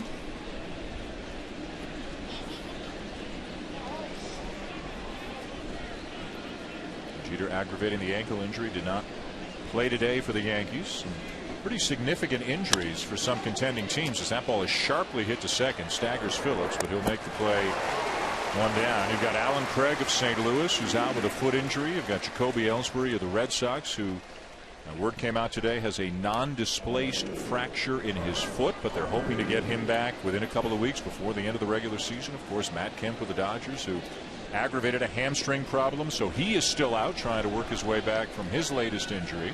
That's 4 pretty good players right there. This is that time of year where those injuries start to rear their ugly heads, and that talks about the importance of depth in the game. Have those backup players that can go out and get it done. And it's a team effort, and it's a marathon, certainly not a sprint. Yeah. You usually look at September and hope that you can get guys healthy, but when injuries start to happen now, September starts to look like it might not be enough time left. When you talk about depth, that's what the Dodgers have been able to create with the budget influx since the sale of the team from McCourts to now Magic Johnson and the Guggenheim Group. The fact that they have a big enough budget to have a lot of depth. Ned Colletti, their general manager, and Don Mattingly have done a great job putting some depth on this roster. You bring a guy over from Philadelphia, Michael Young. It's an all-star, 200 hits a year. He's certainly not at that level consistently anymore, but his ability to play corner positions and do whatever you need in a professional batter. Nick Punto. Brian Wilson, they added in the bullpen. See what he can do. Sure. Ball hooked toward the right field corner. That is a fair ball. And then Crawford racing to second base with a 1-out double. Let's go down to Buster Olney. Guys, you guys mentioned Matt Kemp. Of course, the big question is going to be going forward is there going to be enough time for him to reestablish himself? Don Mattingly told us today that he took about 15 at-bats at the Dodgers spring training complex. They think that perhaps that he could be back in about 10 days and rejoin the Dodgers at that time. That would leave about 10 days for him to play, for the Dodgers to evaluate him. As you guys remember, earlier this year, Don Mattingly basically decided, you know what, I'm just going to play the best lineup that I see, and that's the question. Can Matt Kemp reestablish himself soon enough to become part of that? And that's one of the amazing things about what the Dodgers have done. The guy who was arguably the best player in baseball 2 years ago has been a non-factor in all of this. Puig, of course, has been a big factor, replacing him in the outfield. Ethier moving to center as Puig is hit by a pitch. You know, Dan, something about those last 10 days and Matt Kemp trying to establish himself and show that he can be one of the top 3 outfielders on the team. Barry will attest to this. What are they going to do with the other slot and who sits? Because you're going to get that guy out of rhythm going into the playoffs. You want to play. This is an experiential sport. Absolutely. You're absolutely right. That's a tough position to be in. And you know, those guys, everyone has that highly competitive spirit. They want to be the guy. And the last thing they want to be doing is trying to possibly lose their job by giving up playing time and losing their timing going into the biggest games of the year. Exactly. Meanwhile, here's Homer Bailey, who was absolutely sailing for much of the night, but is in a bit of a jam here. Gave up a double, hit a batter first and second, 1 out. It looked like he might have stumbled a little bit in his follow through. He slipped, just his left foot gave way. He catches his heel, doesn't hit his hole exactly. They've been working on the mound in between innings, and Clayton Kershaw, where he hits and where Homer Bailey hits, are slightly different. And it looks like Homer might hit part of Clayton's hole as the clay is kind of breaking away. Oh, is that something you have to be concerned with as a pitcher? Do you have to worry about the hole that the other pitcher makes? You know, starters are a little bit more particular about it because there's only been usually 2 people on the mound, you and somebody else. But the relievers deal with it all the time. The relievers always come into a mound that's beat up, and they're more used to the mound not being perfect and having to find their spots. But as a starter, you can get a little bit finicky about somebody else's hole out there. Would it cause you to possibly work on the other side of the rubber? Well, you wouldn't move that much, but you would hopefully just get it fixed. So here's the situation. 2 on, 1 out, and Homer Bailey facing his nemesis, Adrian Gonzalez, who's 10 for 20 against him in his career, including 5 home runs. He's 1 for 2 tonight, with a base hit and scored back in the 4th. Quality pitch, that first pitch to Adrian Gonzalez, understanding that his last time up he swung at that first pitch. So executing your pitches right now, paying particular attention is very important. Very good speed on the bases for the Dodgers as Gonzalez takes low, ball 2. Crawford second and Puig at first.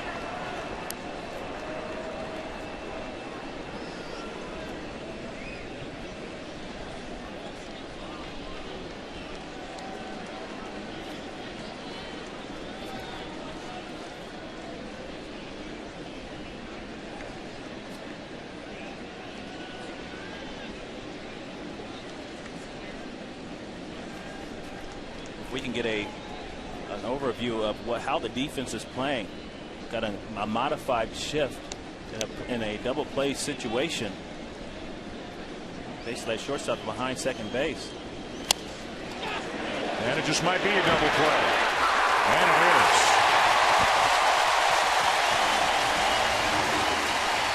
Homer Bailey gets out of it. Getting his toughen out as he's had in his big league career to ground into an inning-ending double play.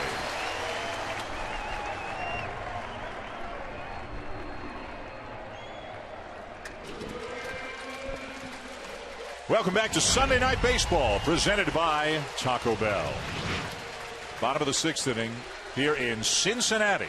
And the Reds, on the strength of 2 home runs from Jay Bruce, lead Clayton Kershaw and the Dodgers 2-1. The Reds try to sweep the Dodgers. And to make things even more interesting than they already are in the National League Central, Kershaw has battled, has not had his best stuff. As Brandon Phillips leads off the inning, hits one a long way to center field, but caught shy of the track. And Phillips retired for out number 1. That'll bring up Bruce and give us a chance to take a look at Hot Zone, brought to you by T-Mobile. If it's blue, it's below 250. If it's red, it's above 350. And if this is Jay Bruce against left-handers, look at the red zone. He is an up hitter against lefties, and that's where Kershaw made both mistakes. One up and in and one up and away. And Bruce showed why those areas are hot for him. He executed both times. Kershaw didn't. At the knees for a strike. So Bruce hits lefties better when the ball is up. Kershaw kept the first pitch down.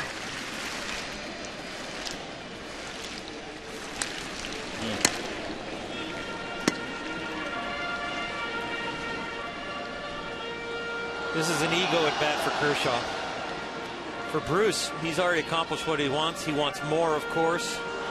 But this is really Clayton Kershaw's battle here.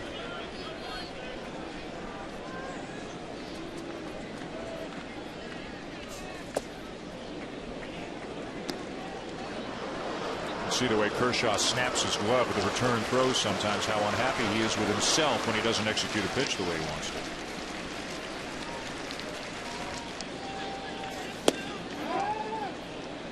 No swing.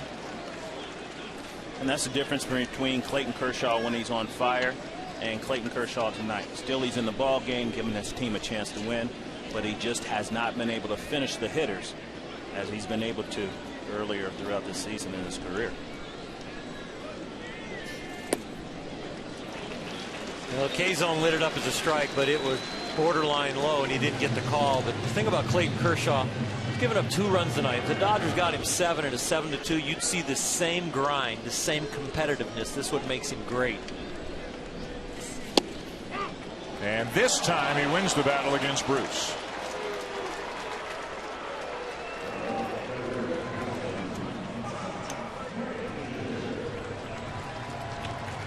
This is why you have to get Clayton Kershaw early in the game, because you figure the more he's out there, the more competitive he is, the more chances he's going to get to figure it out. And that pitch right there is an unhittable pitch in a place where he's trying to get there. See that slider down and away? You can't do much with that. 2 down for Todd Frazier, who comes into the game hot. 10 for his last 25 entering this game, including the game-winning RBI single in the 10th inning yesterday.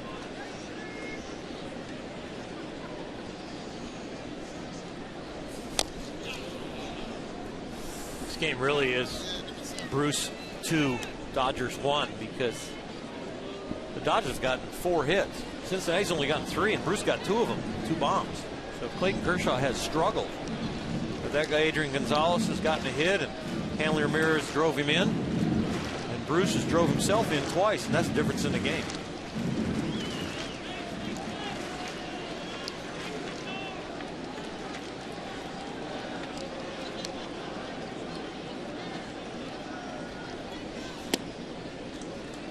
Change up there from Kershaw. This is down and away, 2 balls and a strike. He only throws that pitch about 2% of the time. It's fastball, curveball, and slider 98% of the time. If he could refine the changeup, it would be officially unfair. You just give that hitter something to think about. Yeah. Just something in the back here. I guarantee you guys are going, was that a changeup on the bench? Uh-oh.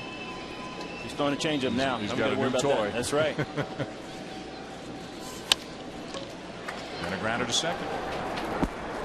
And a 3-up, 3-down inning for Clayton Kershaw. 6 in the books. Still a 1-run lead for the Reds.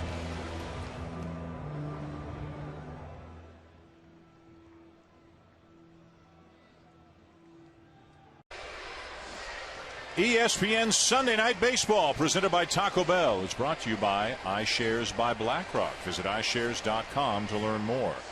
Firestone Complete Auto Care. Keep your car running newer, longer. And Chrysler, imported from Detroit. Fountain Square here in downtown Cincinnati. Dan Schulman, Barry Larkin, Oral Hershiser, Buster Olney. Sunday Night Baseball, and 2 of the best teams in the sport, the Dodgers and the Reds. The Reds winning Friday 3-2, winning yesterday 4-3, and leading tonight 2-1. Remember, Cincinnati is just 2 games back of St. Louis in the National League Central. The Cardinals beat the Pirates again today.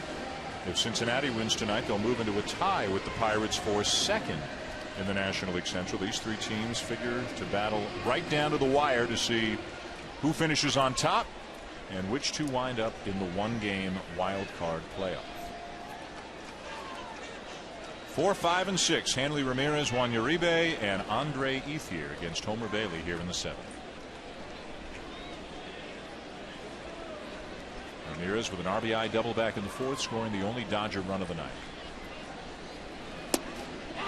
97. Getting stronger. Getting stronger, getting the rhythm. Once you get the mechanics and the rhythm, you can add the energy because you know it's not going to fall apart. You don't want to add that kind of energy early on. You're trying to hit your spots and zone it in. He has hit his spots most of the night, and especially commanding the lower half of the strike zone. We saw those two well-executed fastballs, 97, 96 miles an hour on the outside corner. Last time up, Hanley Ramirez swung at that first pitch and got another one inside that he could handle. Got a hanging breaking ball here, and he drives it out to tie the game.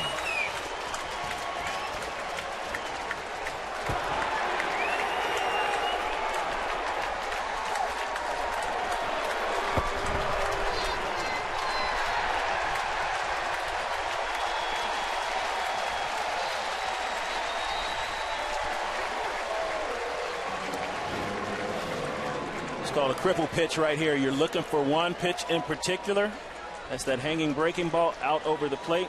2 times he tried to find the fastball out over the plate. Left that breaking ball up. Got those arms extended. And no park was going to hold that one. 98 for a strike to Uribe. Get a look at the reaction from Ryan Hanigan. Look how quickly he realized where that pitch was going. Some of you don't really like seeing that from your catcher. No.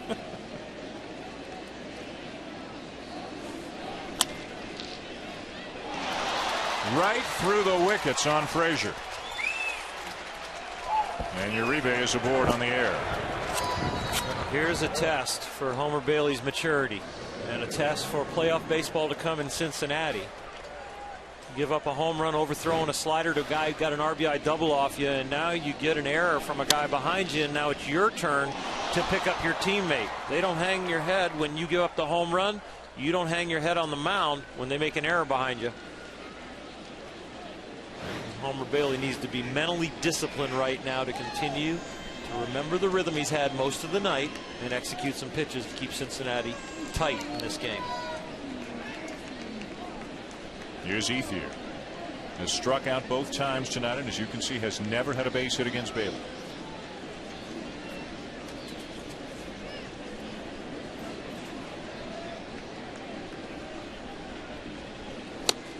I don't know, Barry, if you ever had somebody you struggled to this extent against, but whoever that guy was who you struggled a lot against. Right. What kind of a mindset do you take to the plate to try to make things different? Well, it really depends on the situation. You got nobody out. You got a runner on first base. You got a 2-2 ball game. I'm struggling against that pitcher. Now, bunting was part of my repertoire. I'm laying a bunt down right here. It's going to give me a little confidence. It's going to get a guy in scoring position. And if I go up there thinking about the fact that I've struggled against a particular pitcher, then that's the play for me. Andre Ethier, he's not a guy that bunts a lot, but he certainly has the capability of doing it. Now, maybe he sees him pretty well and just hasn't had success. Feels like he can hit that hole. But you got to change something. The game dictates what you do as a hitter. And Bailey's staying right in his kitchen.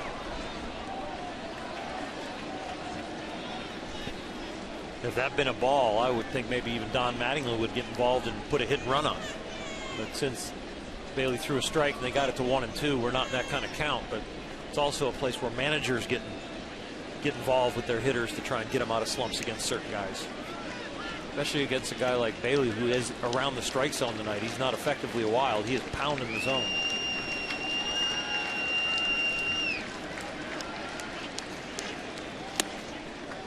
Missed a spot there. 2-2. Good spot for it right here. Figured he doesn't want to go 3-2. Probably going to throw a strike right here. Put the bat on the ball. Guys that have command are the best guys to hit and run against. Takes one of the variables out of the equation. Hits it hard down the right field line, but he hooks it foul.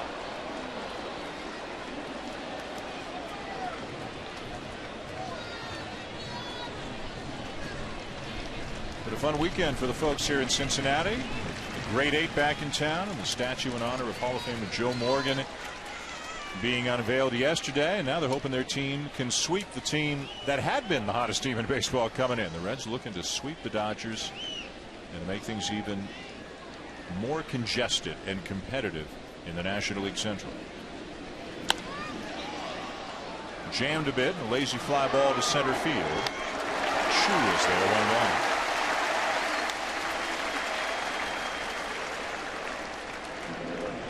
Make Sunday extra special by going out to the ballpark. Go to MLB.com/Sunday to find special ticket offers. MLB.TV celebrating 11 years. Watch every out-of-market regular season game live on your favorite supported mobile and connected devices with MLB.TV Premium. Visit MLB.TV for details.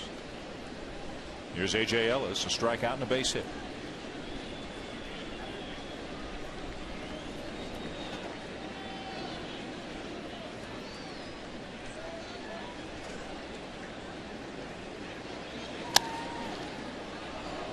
Slice down the right field line, out of play, as Ellis does something he doesn't do very often, and that's swing at the first pitch. He is a very patient hitter, works the count, and sees more pitches per plate appearance than any hitter in the National League.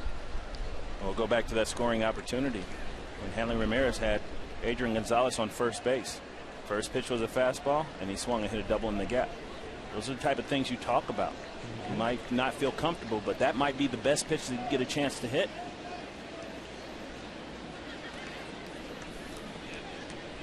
That type of chatter and conversation goes on all the time on the bench.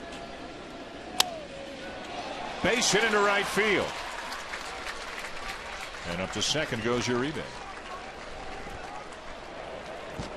Ellis doesn't get a lot of publicity, but he's one of the better catchers in the National League, and he is a baseball player. He understands his abilities and how to apply them to a game. Going against Homer Bailey, not trying to do too much, just putting that ball in play when he got a mistake up.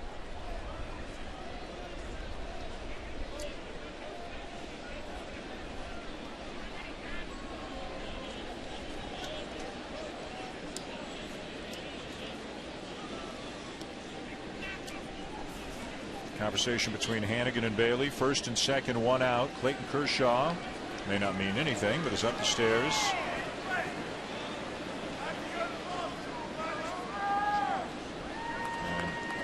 And they may pinch hit for him depending on the situation here. You know, Don Mattingly was an American League player, but he's a National League manager. It's a whole different ball game here, as you guys both well know. Just a lot of decisions that have to be made in this league that don't have to be made in the American League, and Don Mattingly may be faced with a difficult one pretty soon, depending on what Mark Ellis does. Well, there's action in the Dodger bullpen, not necessarily because Kershaw's coming out, but at least to get Homer Bailey to know that there is a possibility that a pinch hitter could be coming up, so Ellis gets better pitches. So you always get somebody up to deke the other manager and to camouflage what you might do to maybe get your eighth hitter some better pitches.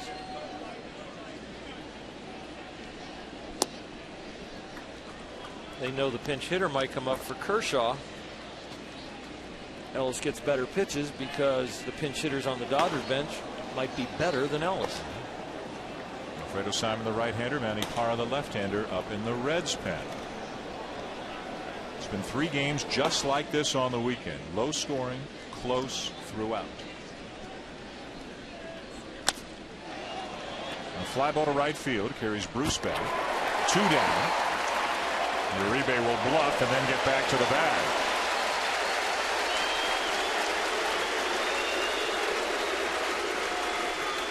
And Kershaw's coming to the plate.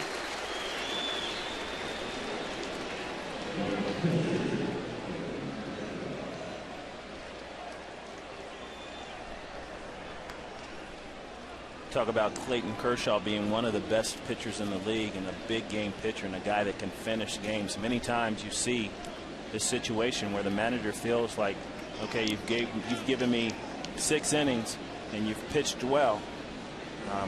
You know, I'm going to take you out of the game here for a pitcher, and that's the conservative move. That's the safe move to make. But you know, if you want your guys to go that extra yard and pitch those games and pitch those meaningful innings down late in the game and carry you to a pennant, this is what you have to do as a manager.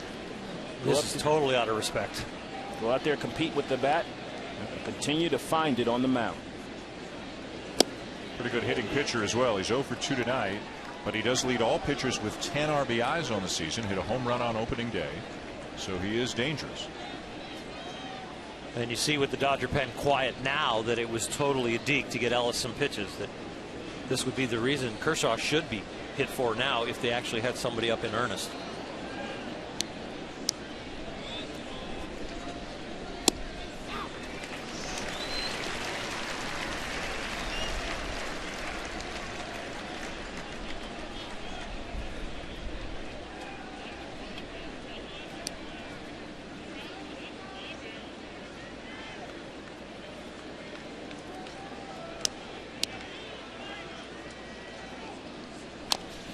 One ball, 2 strikes on Kershaw.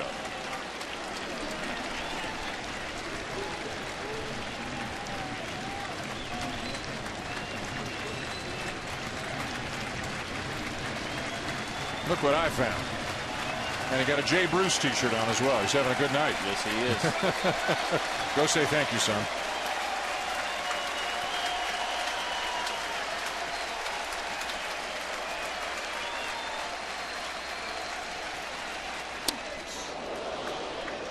Kind of respect pitch from Bailey there too. Busted him up and in. 2 out, nobody on. Pitcher leading off an inning. A little different pitch selection when it's 2-2 tie in the 7th. Right. Man in scoring position. That's right. He is not going to be treated like a pitcher here.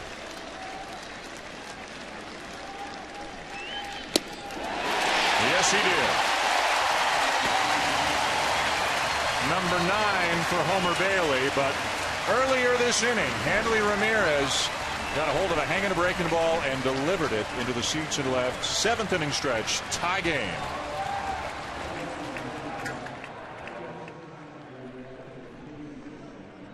Reds always lurking throughout the season. They picked a pretty good time to play some of their best baseball.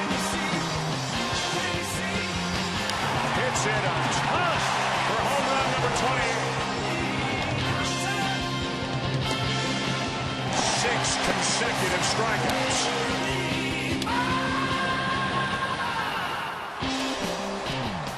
It's another game that's had an October feel to it between a couple of teams who are on track to play in October. The Los Angeles Dodgers and the Cincinnati Reds are tied at 2. As we go to the bottom of the 7th, Homer Bailey was unbelievable early, retiring the first 11, 7 by strikeouts, still pitching well. Gave up the home run to Ramirez to tie it. Jay Bruce with a couple of solo home runs off Clayton Kershaw for all the Cincinnati offense tonight. Kershaw struck out to end the top of the 7th. The Dodgers left 2 men on, so he's back out there on the mound going to the bottom of the 7th. Doesn't have to worry about Bruce this inning. 7, 8, 9. Cozart, Hanigan, and then Bailey or a pinch hitter. You know, Dan, and Kershaw has really struggled with his command, and he's given up 2 points to the same guy. I mean, that says everything about the competitor and about a guy going out there and being able to compete when he doesn't have his best stuff in his command. He's walked 3, he's hit 1, he's struck out 6, he's committed a balk, and he's in a 2-2 tie in the 7th. And he's got an ERA under 2 and got a chance to lead Major League Baseball 3 consecutive years in that category.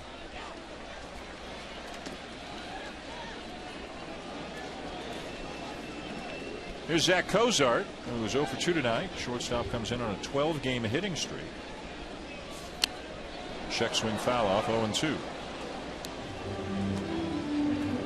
You know, the weapon that lurks in the Dodger minds now, Don Mattingly, is Billy Hamilton. Billy Hamilton is now the setup man almost for Aroldis Chapman as a pinch runner. Somebody can get on. He can get in scoring position with the stolen base. Get to the winning pieces in the bullpen then. That's so true. Does he come back out though? Homer Bailey, is he done? Or is he coming back out? That guy's going to decide pretty soon. Bailey due up 3rd. Curveball's lined into center field, a base hit. I'm butting him over, and he's coming out right now.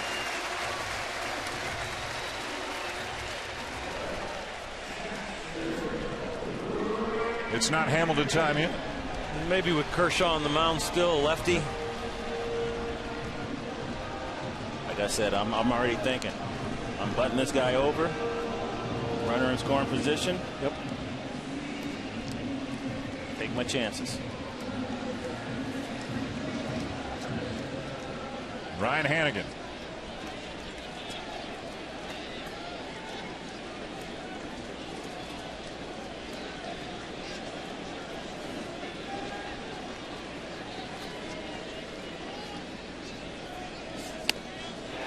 Hanigan gets it down, and it's a good one. And the sacrifice will advance Kozar to second.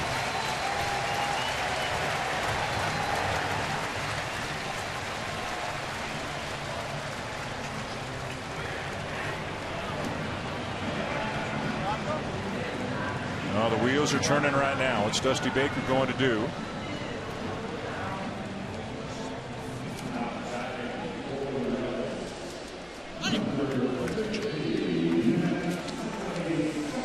Neftali Soto, the September call-up, is out in the on-deck circle, and he's going to bat for Homer Bailey here as you check out his numbers with Louisville this year. Now remember, Ryan Ludwig's on the bench. We talked about him a little bit earlier, but he struggles against lefties, and he's really struggled against Kershaw. So instead of going to Ludwig, Dusty Baker's going to a rookie who just got called up from the minors. You know, and sometimes this is a great move because the rookie just is just so green. He doesn't buy into the whole Clayton Kershaw facing him in this situation. He's just going up there and seeing that this is an opportunity to win a ball game. Sometimes it works in your favor. Fastball for a strike. Soto was on the roster for 2 days in May, for 5 days in July, and then called back up on September the 2nd. The rest of the time he's been at AAA this year. Facing Kershaw.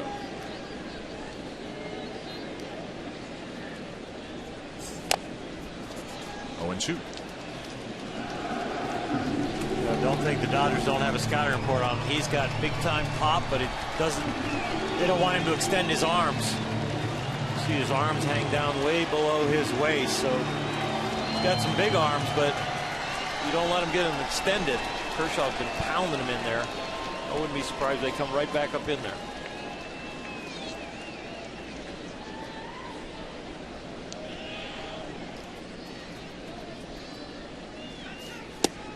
Got him with a curveball. They sped him up twice inside. Beat him in there, so he had to start early to catch up, and they get him out in front with the curveball at the end. Fastball in, let him see one. Now beat him to the spot in there again, and then drop the hammer on him. Oh, by the way, this was a Clayton Kershaw that was really struggling today. Did you see that pitch sequence? These are the meaningful innings. This is when you know you have a winner. And that's when you said at the beginning of the game, eliminate the fastball up because he can't throw it for a strike. And what does he have when it comes game time? He found it. Absolutely. Here's Chu. Kershaw's not retired him yet tonight. 2 walks and a base hit.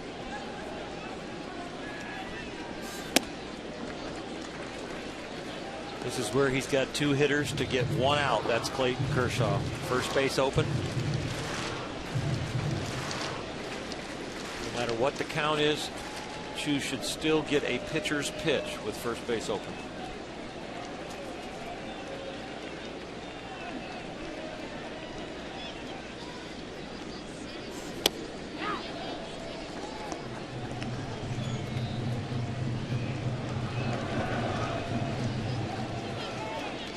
Don Mattingly let him hit with 2 out runners in scoring position. He is really pulling for Clayton to get out of this inning. I left you out there because I thought you could put a 0 up, big guy. Deliver it.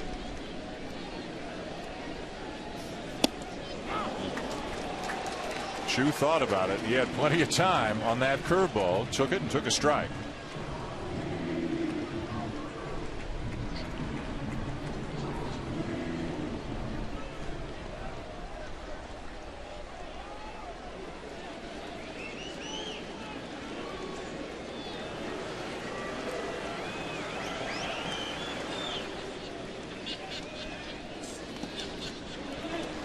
Blocked by Ellis, and the runner back to second.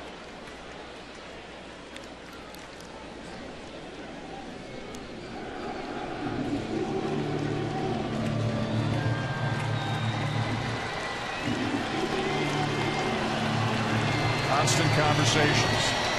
Mattingly and Hanigan. Dusty Baker on the other side with his coaching staff. If he walks him, do we bring in the righty?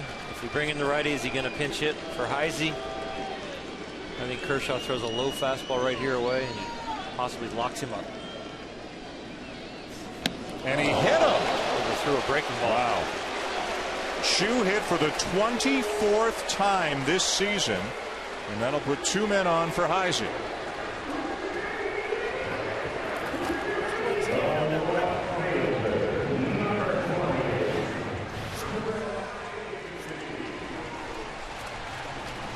He was throwing a hard slider, and it just comes out of the top of his hand, and he knows it.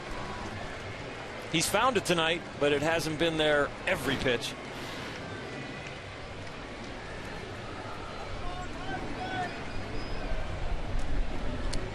Dodger bullpen is quiet. This is Clayton Kershaw's inning. He's at 100 pitches.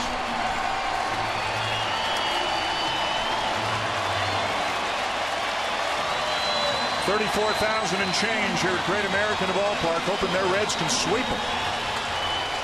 Keep pace with the Cardinals and move into a tie with the Pirates for second in the National League Central.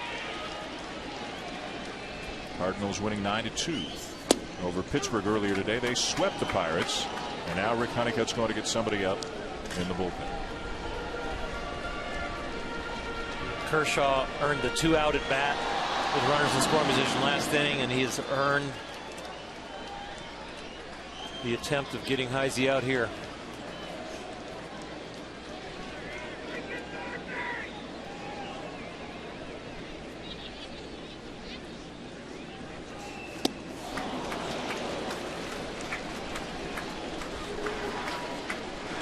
Right-hander Chris Withrow is up for the second time tonight. Talk about gutsy performances. I mean, this, regardless of what happens here, he gets out of this inning especially. This has been probably one of the more guttier performances that I've seen from Clayton Kershaw based on how this day started for him.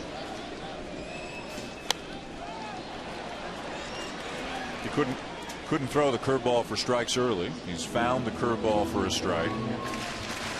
And Earl, you talk about how not all innings are created equal, how not all pitches are created equal. He's had a lot of high stress, max effort type of situations tonight because of his lack of command at times. Yeah. That curveball that he's going to, you think he keeps going back to the well. It's the hardest pitch to hit in the big leagues, batting average against. It's about .72 coming into this game.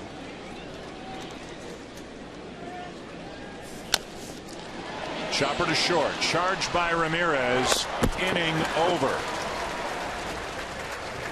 2 men left on. Kershaw gets out of it. 2-2 at the end of 7.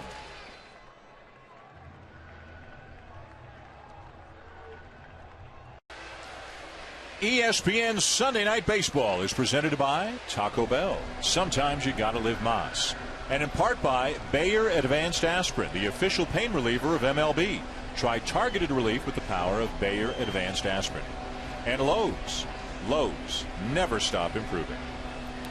2-2 going to the 8th inning, and a good one here in Cincinnati between the Reds and the Dodgers. Two very different but very impressive pitching performances in their own way. Homer Bailey will leave the game with a no decision. He was outstanding tonight. He commanded the ball down with his fastball, his slider, and his changeup. He only made a few mistakes, and both of his mistakes were to Hanley Ramirez, a double, and then this hanging slider that's a home run that tied the game. It's really Hanley Ramirez 2, Jay Bruce 2 in this game, but both Homer Bailey and Clayton Kershaw pitched very well. Here's left-hander Zach Duke. He was released earlier this year by Washington. The Reds picked him up, sent him to AAA, released him, re-signed him, brought him up at the end of August, and he's pitched very well in limited appearances over the last 10 days or so. These are his combined numbers. He's done a good job for Cincinnati. All of a sudden they've got Duke, they've got Parra, they're hoping to get Marshall back. Of course, Chapman, he's their closer, but a left-hander as well. All of a sudden Dusty Baker's got a lot of different looks down there. A lot of left-handed power, offensive power in the National League. You want to offset that with a lot of different options in the bullpen, and Zach Duke just gives you another lefty. Not a guy that's going to light up the scoreboard, And a guy that's been around. Throw the ball down in the zone. A curveball, a little slider, sinker, and cut the fastball. Top of the order for the Dodgers: Crawford, Puig, Gonzalez.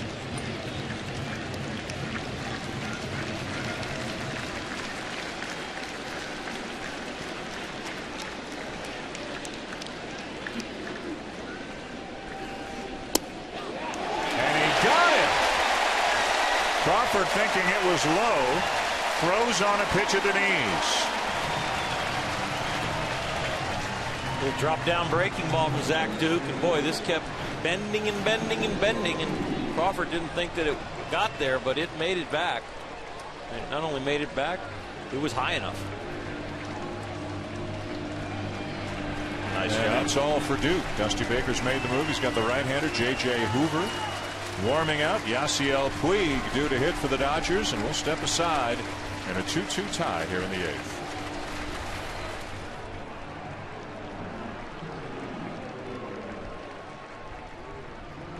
Guy who has certainly taken the baseball world by storm over the last 3 months. A package of abilities you don't often see in one ball player. A rookie. He's been Rookie of the Month in the National League twice.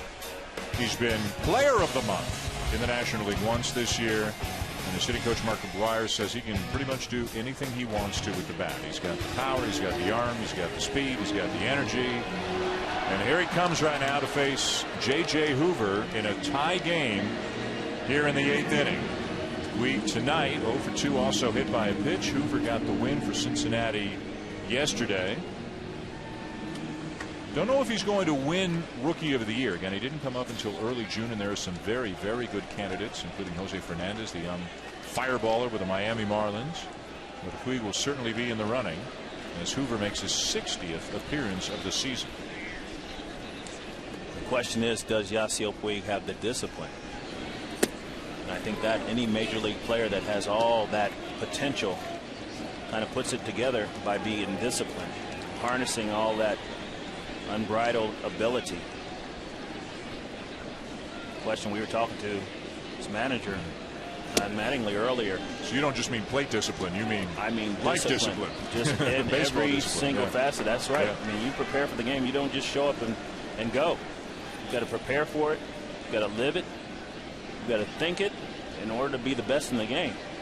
There are no shortcuts. You can have all the ability in the world, and I know we both have seen a lot of players with tremendous ability, but putting it on that field every single day, it's a grind. It is.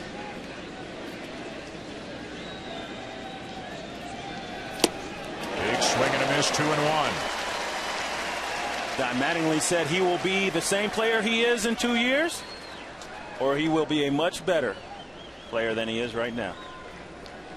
Much more disciplined player than he is right now.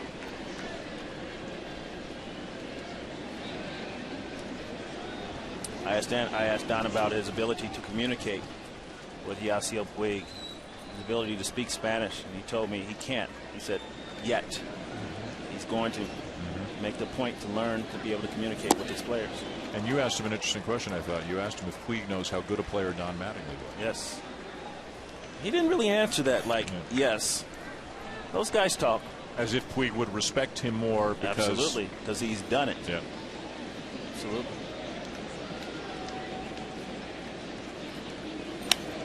I've always felt if Mattingly's back problems hadn't ended his career prematurely, he'd be going to Cooperstown with you every summer. Yeah, he was a fantastic player. Yep.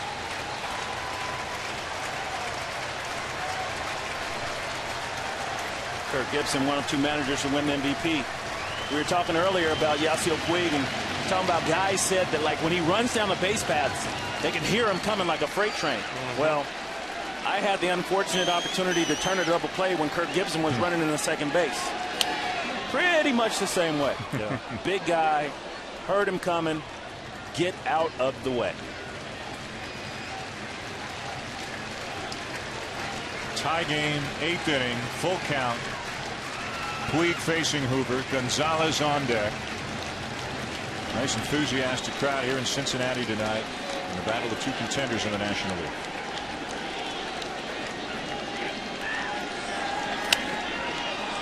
Popped him up. Foul territory. playable. 2 down.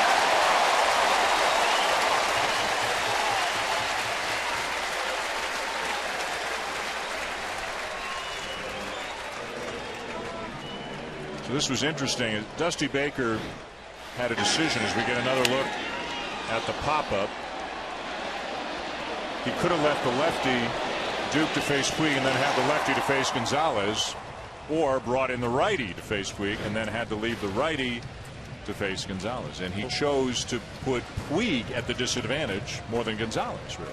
Well, J.J. Hoover has been very hot for Dusty Baker. He has a franchise record 23 games in a row this year where he didn't give up a run. That's for a right-hander. So he has been an integral part of this Reds bullpen, and he has a lot of confidence in this young man. Gonzalez tonight 1 for 3. Curveball for a strike. That 23 games in a row from Hoover wasn't like at the beginning of the year. It was just broken on August 20th. So he's been hot through the middle of the year. Slow bouncer. Hoover hitting over. Good job by the Reds, pen in the 8th. 3-4-5 coming up for Cincinnati in a tie game. This work is over for Clayton Kershaw. He will not come back out for the bottom of the 8th inning. He'll get a no decision. Those numbers don't tell the story. How much he battled tonight. He also hit 2 batters. He committed a balk. But he has given his team to stay in the game, as did Homer Bailey. Kershaw, though, appeared to be fighting his command more than Bailey did tonight. So he is done for the night as Don Mattingly goes to his bullpen. For Chris Withrow, right-hander, who's been a real pleasant surprise for the Dodgers this year. On Friday night, he pitched 2 innings and he struck out 5. Spent part of the year at AAA, part of the year with the Dodgers. And he gets a chance to come in here and face Votto, Phillips, and Bruce in a tough game. Tough job. Hard-throwing right-hander, you come into the game late in the ball game, you become a cripple hitter. That means you're looking for one pitch and one location. He's a guy that is proud of his fastball. Get a fastball up in the zone. Look to be aggressive early.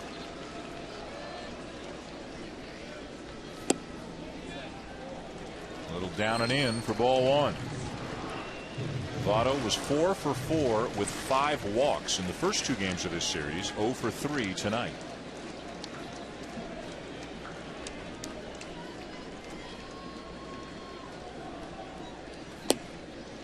Catches the outside corner, a ball and a strike.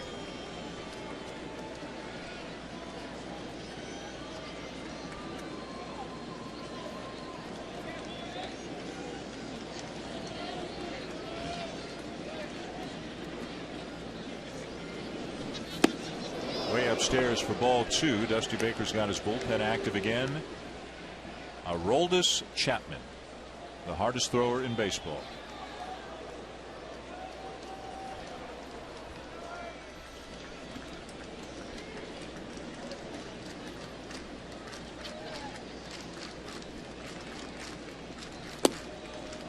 Just low.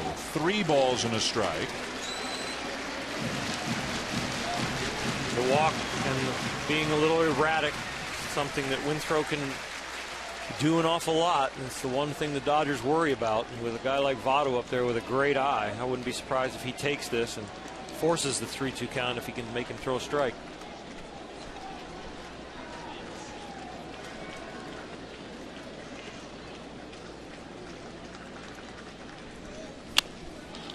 And a bouncer to first. Votto 0 for 4.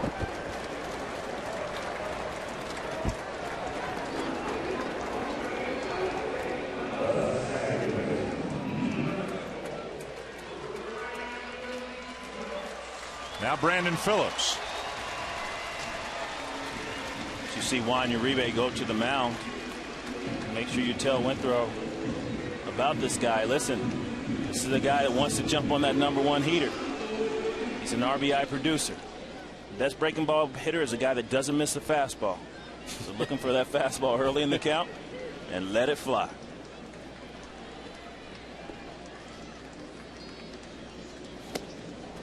Started him off with something with a wrinkle to it. A hard slider. Is that a 90-mile-an-hour slider? Yep.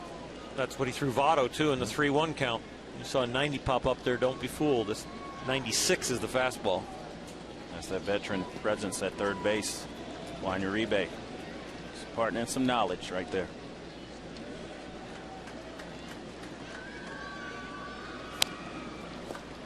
Oh, 0-2. See Joey Votto down in the dugout near Dusty Baker talking to Jay Bruce, trying to tell him a little bit about Withrow, getting Bruce ready for his at-bat. He told Jay, he said, Jay, you already got 2 home runs, man. Come on now. It's like the trifecta right here. Telling him that 3-1 fastball wasn't a fastball. That ball came in on me. A hard slider.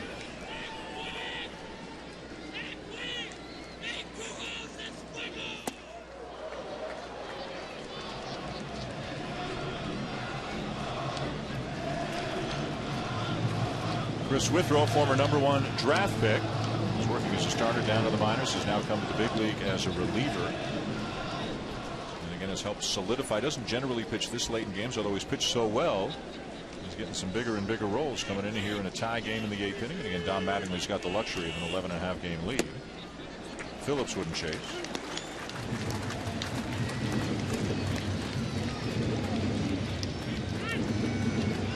The crowd here wants to see 3 things. They want to see Billy Hamilton run, they want to see Aroldis Chapman pitch, and they want to see their team sweep the Dodgers. There's Hamilton, ready if needed. Chapman warming in the pen. Tie game, bottom 8.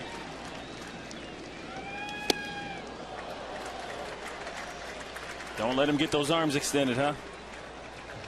Yes, that's the thought. They started him with the slider, but they've never really gone back to it. But if you have to throw it for a strike, you don't want to do that to Brandon Phillips. You don't want to throw him that cripple slider. They're crowding him or trying to make him swing and miss away.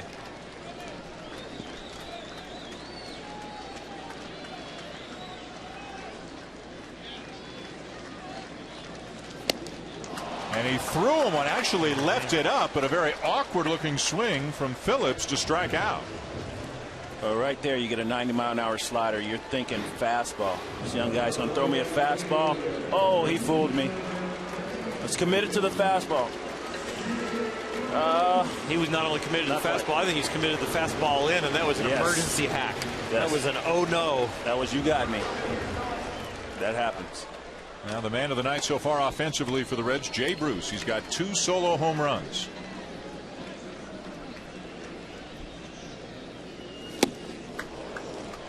And swinging for number 3 right there. Let's take a look. Well, pitches up. You saw his hot zone earlier in the day, and there were pitches up in the zone that he see the fastball in, and then the slider up and away. Jay Bruce likes the ball up, specifically against left-handed pitchers. Withrow challenging him twice, and the count is 0-2.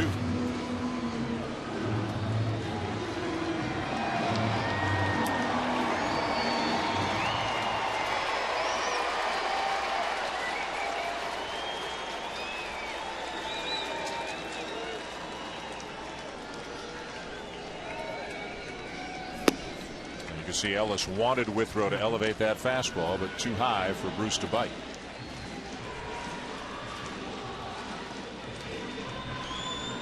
Go right back up there, or you go slider in the dirt, but you do not throw him a strike on this pitch. You know that theory, Barry.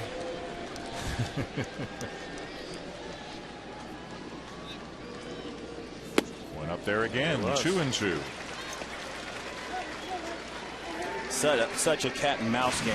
Just thinking the game, trying to think along with the pitcher.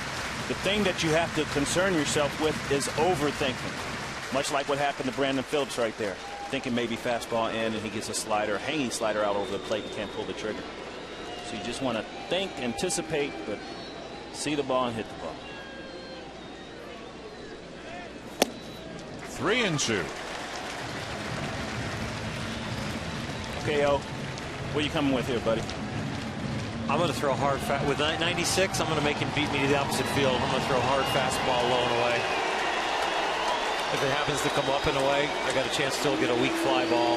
I don't want to speed up your bat and throw you that 90-mile-an-hour slider, let you hit a home run where you already hit 2. And he got him to swing and miss at a letter-high fastball to end the inning. Withrow gets him in order. We're at the end of 8 now in Cincinnati, and it remains the Dodgers 2, the Reds 2.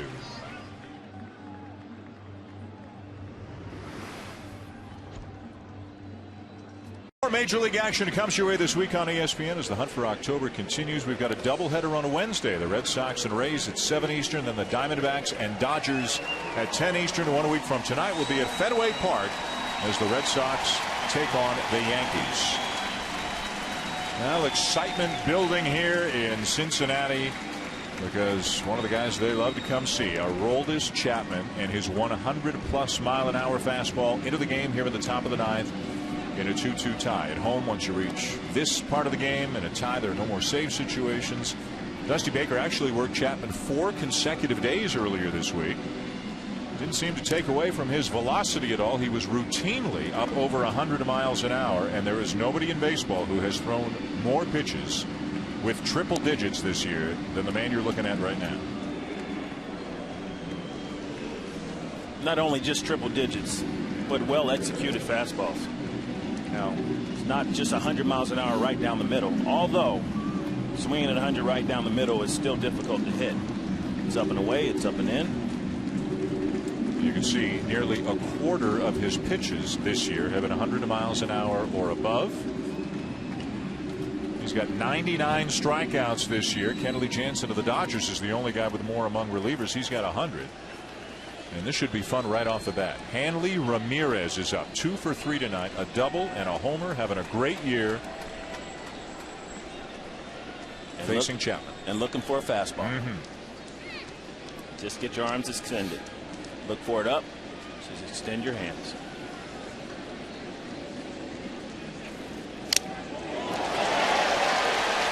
Loosening up at 99. Good luck extending on that fastball. But we talked about it a little earlier. You know, a lot of the hitters is about not letting them extend those hands and get that barrel to the ball. Can you explain to the viewer what you see when somebody throws 100 compared to somebody throwing 90? Not much. It's just a shorter blur. You know, it really you don't really pick up the rotation. You just try to beat when you face a guy that throws 100 as opposed to a guy that throws 90. You're simply trying to beat him, the guy that throws 100, to the spot. You're trying to pick up the fastball, a guy that throws 90 miles an hour, 92 miles an hour. You're trying to pick the ball up out of his hand. You're trying to do that from a 100-mile-an-hour pitcher also, but more importantly, instead of just seeing the ball all the way to the point of contact, you're trying to beat the pitcher to a spot. And if you can do that, that makes you more short and quick to that spot and gives you a chance to hit the ball. Unleashed one at 101 to the backstop. Fortunately, didn't face too many guys that threw 100 miles an hour. Maybe we shouldn't sit in these seats when Chapman's pitching. Yeah. Wonder what that net is rated at.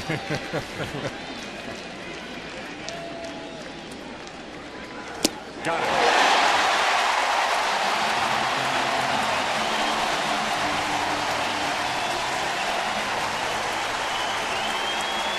And you see guys offering at that high fastball because you just don't have time.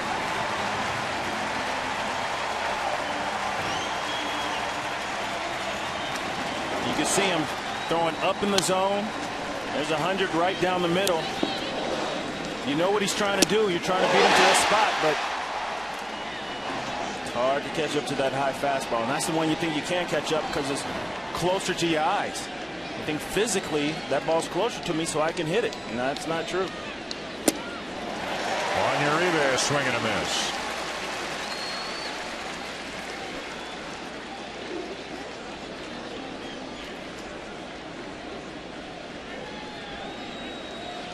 Hard to do as a hitter facing 100 miles an hour. You have to not try to swing as hard. Don't try to swing as hard as he's throwing the ball. That's not Juan Uribe's playbook, though. Yeah. Short and quick. It's funny for them. It's amusing. Yeah. You ain't got to hit it. Johnny Cueto over there laughing. First of all, you got to be brave enough to get in the box. Yeah.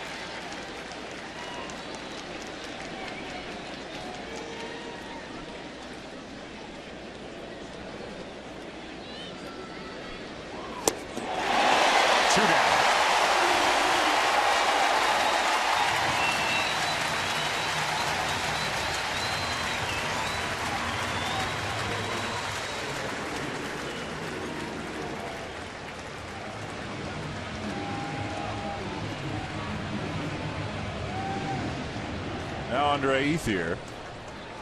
Maybe the only thing worse than facing Chapman is being a left-handed batter and having to face Chapman. Lefties. Orioles over here shaking his head. This is like, yeah. It's not fair. Chapman has allowed a 112 batting average in his career against left-handed batters. this reminds me of our other partner, John Kruk, when he had to face Randy Johnson in the All-Star game. I was on deck. Were you? And I was hoping and praying that he would make the third out at the end, which he did.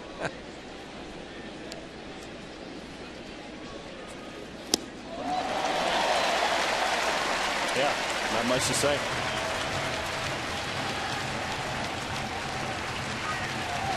If you have something to say, say it now, because I don't think this at bat's going to last much longer.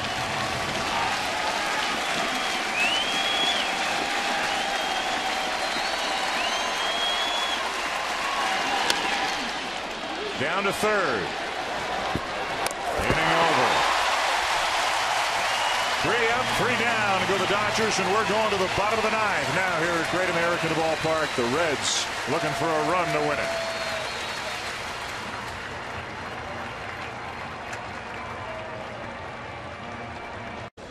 If you're tuning in looking for SportsCenter, it is currently airing over on ESPN News, and you can get all the details on the Cowboys and Giants battling in the Big D tonight. A good game between the 49ers and the Packers to get their NFL season started, and the Yankees blow a lead but win a game they desperately needed to win against the Red Sox today. Here we are going to the bottom of the ninth here in Cincinnati, tied at 2. The right-hander Ronald Belisario, he of the quote bowling ball sinker, that heavy two-seam fastball, gets a ton of ground balls in to face Todd Frazier to begin the inning. Tell the folks at home who don't know, Oral, what does that mean? A bowling ball sinker. It's got a lot of spin on it, and Barry will tell you how it feels to hit. Very heavy. Heavy on the hands. You want that nice, light, crisp contact out in front. Well, you get a guy to throw that bowling ball. Just a little more thud. A little more vibration in the hands. I think it's really hard to get it on the sweet spot of the bat. It's got a little late movement and makes it vibrate. If he gets on, we're going to get some Billy Hamilton time, I think. We're going to have some speed on the bases. Pinch runner. Whoops. Now looking back at his landing point on the mound. Hamilton, the speedster, ready if needed. 4 major league appearances, all as a pinch runner. 4 stolen bases. Scored 3 runs, 2 of them game winners. Stole 75 bases at AAA this year. Stole 155 bases last year between Single-A and AA. We asked Don Mattingly about Billy Hamilton. How did he describe him? A pain. A pain? Yeah. Popped up by Frazier. Chased the ball up and in for out number 1.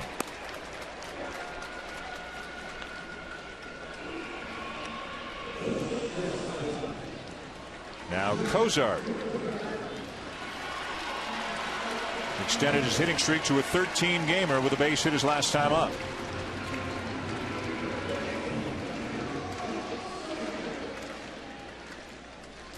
Well, if these games are any indication, if these two were to meet in the postseason, it might be a whole lot of fun.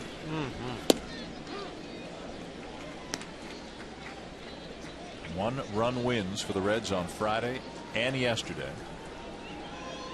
And a tight affair again here tonight. Bailey and Kershaw, the starters, both went 7, both no decision, obviously. Just missed. The top 2 starting rotations in baseball. The Dodgers and the Reds, as far as ERA is concerned. Both teams very deep. Veterans on the bench. Pieces. Billy Hamilton. D. Gordon with the Dodgers. Here's a base hit.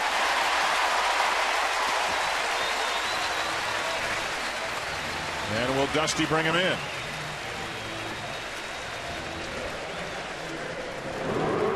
Doesn't look like it. Johnny Cueto wants him in. As soon as Zach Cozart gets that base hit, I saw Billy Hamilton look down. Hey, Skip, I'm down here. I'm down. Yeah, man, sit down. You'll be all right. Let's go down to Buster Olney. Hey, guys, it wasn't only Billy Hamilton looking at Dusty Baker. A.J. Ellis looked at Dusty Baker. The entire Reds bench looked at Dusty Baker.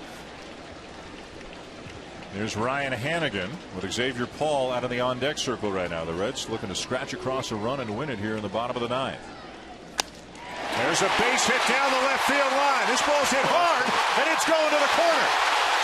Cozart around third on his way home, and the Reds win it.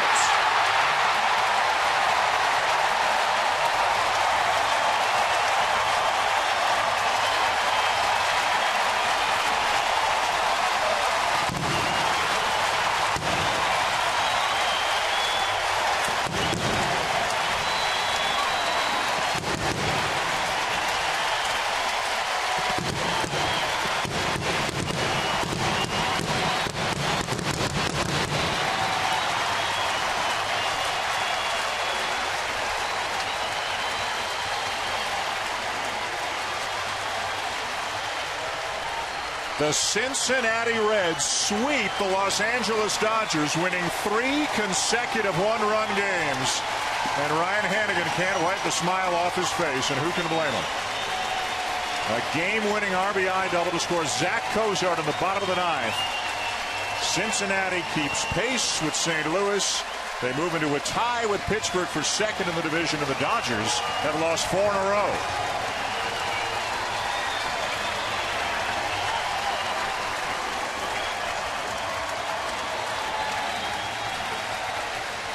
And as it turns out, Billy Hamilton's services weren't needed. Ryan Hanigan took care of that, hitting the ball hard enough to score Cozart from first. I tell you, this is all about winning baseball. Hanigan gets a ball. We talked about that turbo sinker, that bowling ball. Looks like he cheated for the ball inside. Kept it fair down the left field line, and Zach Cozart with plenty of speed able to score from first base. Nice way to seal up a win. Somebody other than Bruce drove a run in. And what a week it has been for the Reds, taking 3 out of 4 from the Cardinals and now sweeping the Los Angeles Dodgers. Let's go down to the field and Buster. Jay Bruce, coming into tonight, Clayton Kershaw hadn't allowed a single home run to a left-handed hitter. You hit 2. I don't really know how to explain it. We were just talking about, he doesn't make a lot of mistakes, and my approach against him is just take what he gives you and try to make the best out of what you get, and I was able to tonight, so it was a big win for us. Big win and a sweep of the Dodgers. What does it do for you? I think it just continues to show us, and not that we needed to be shown, but we know we're a good baseball team, and we know that we can play with anyone, and we believe that we're the best team in the league, and every win is important these days. Every win is important in September. We're beating very good teams. Schedule lets up a little bit, but then 6 of the last 9 with the Pirates is going to obviously be important, and we just need to help ourselves as much as we can along the way. Tell me what you saw in that last play. Oh man, I saw Mark Berry waving his arm to score him. Everyone did a great job. I mean, this game was such a well-pitched game. Not very many mistakes from either side. 2 very, very good pitchers, and we were able to squeak it out, so I'm excited. You've been on the field for some special things from Homer Bailey. Did you think that might be tonight? Homer did great. Homer did great, and it's pretty crazy to think that I've been a part of 2. Well, I've been a part of 3 no-hitters. I've been no-hit one of the times, but Homer's 2 no-hitters. That's amazing. He's really grown as a pitcher, and he's one of the guys we can hand the ball to, and really expect him to keep us in the game all game. He's done a great job of that all year. Jay, thanks. Back to you. Buster, thank you. Jay Bruce with a couple of home runs, but it's Ryan Hanigan with a game-winning RBI double in the bottom of the ninth, and he is our Chevrolet player of the game. What a moment for Hanigan. Came into the game hitting .212 and doubles in the winning run as Zach Cozart beats the throat of the plate, and the Reds sweep the LA Dodgers and just keep on winning. What a week for the Reds. They have won 6 out of 7, putting the pressure on the Cardinals and the Pirates in the National League Central. We got a doubleheader for you Wednesday. Red Sox and Rays, D-backs and Dodgers. Sports Center is next on ESPN. This has been a presentation of ESPN, the worldwide leader in sports. Good night.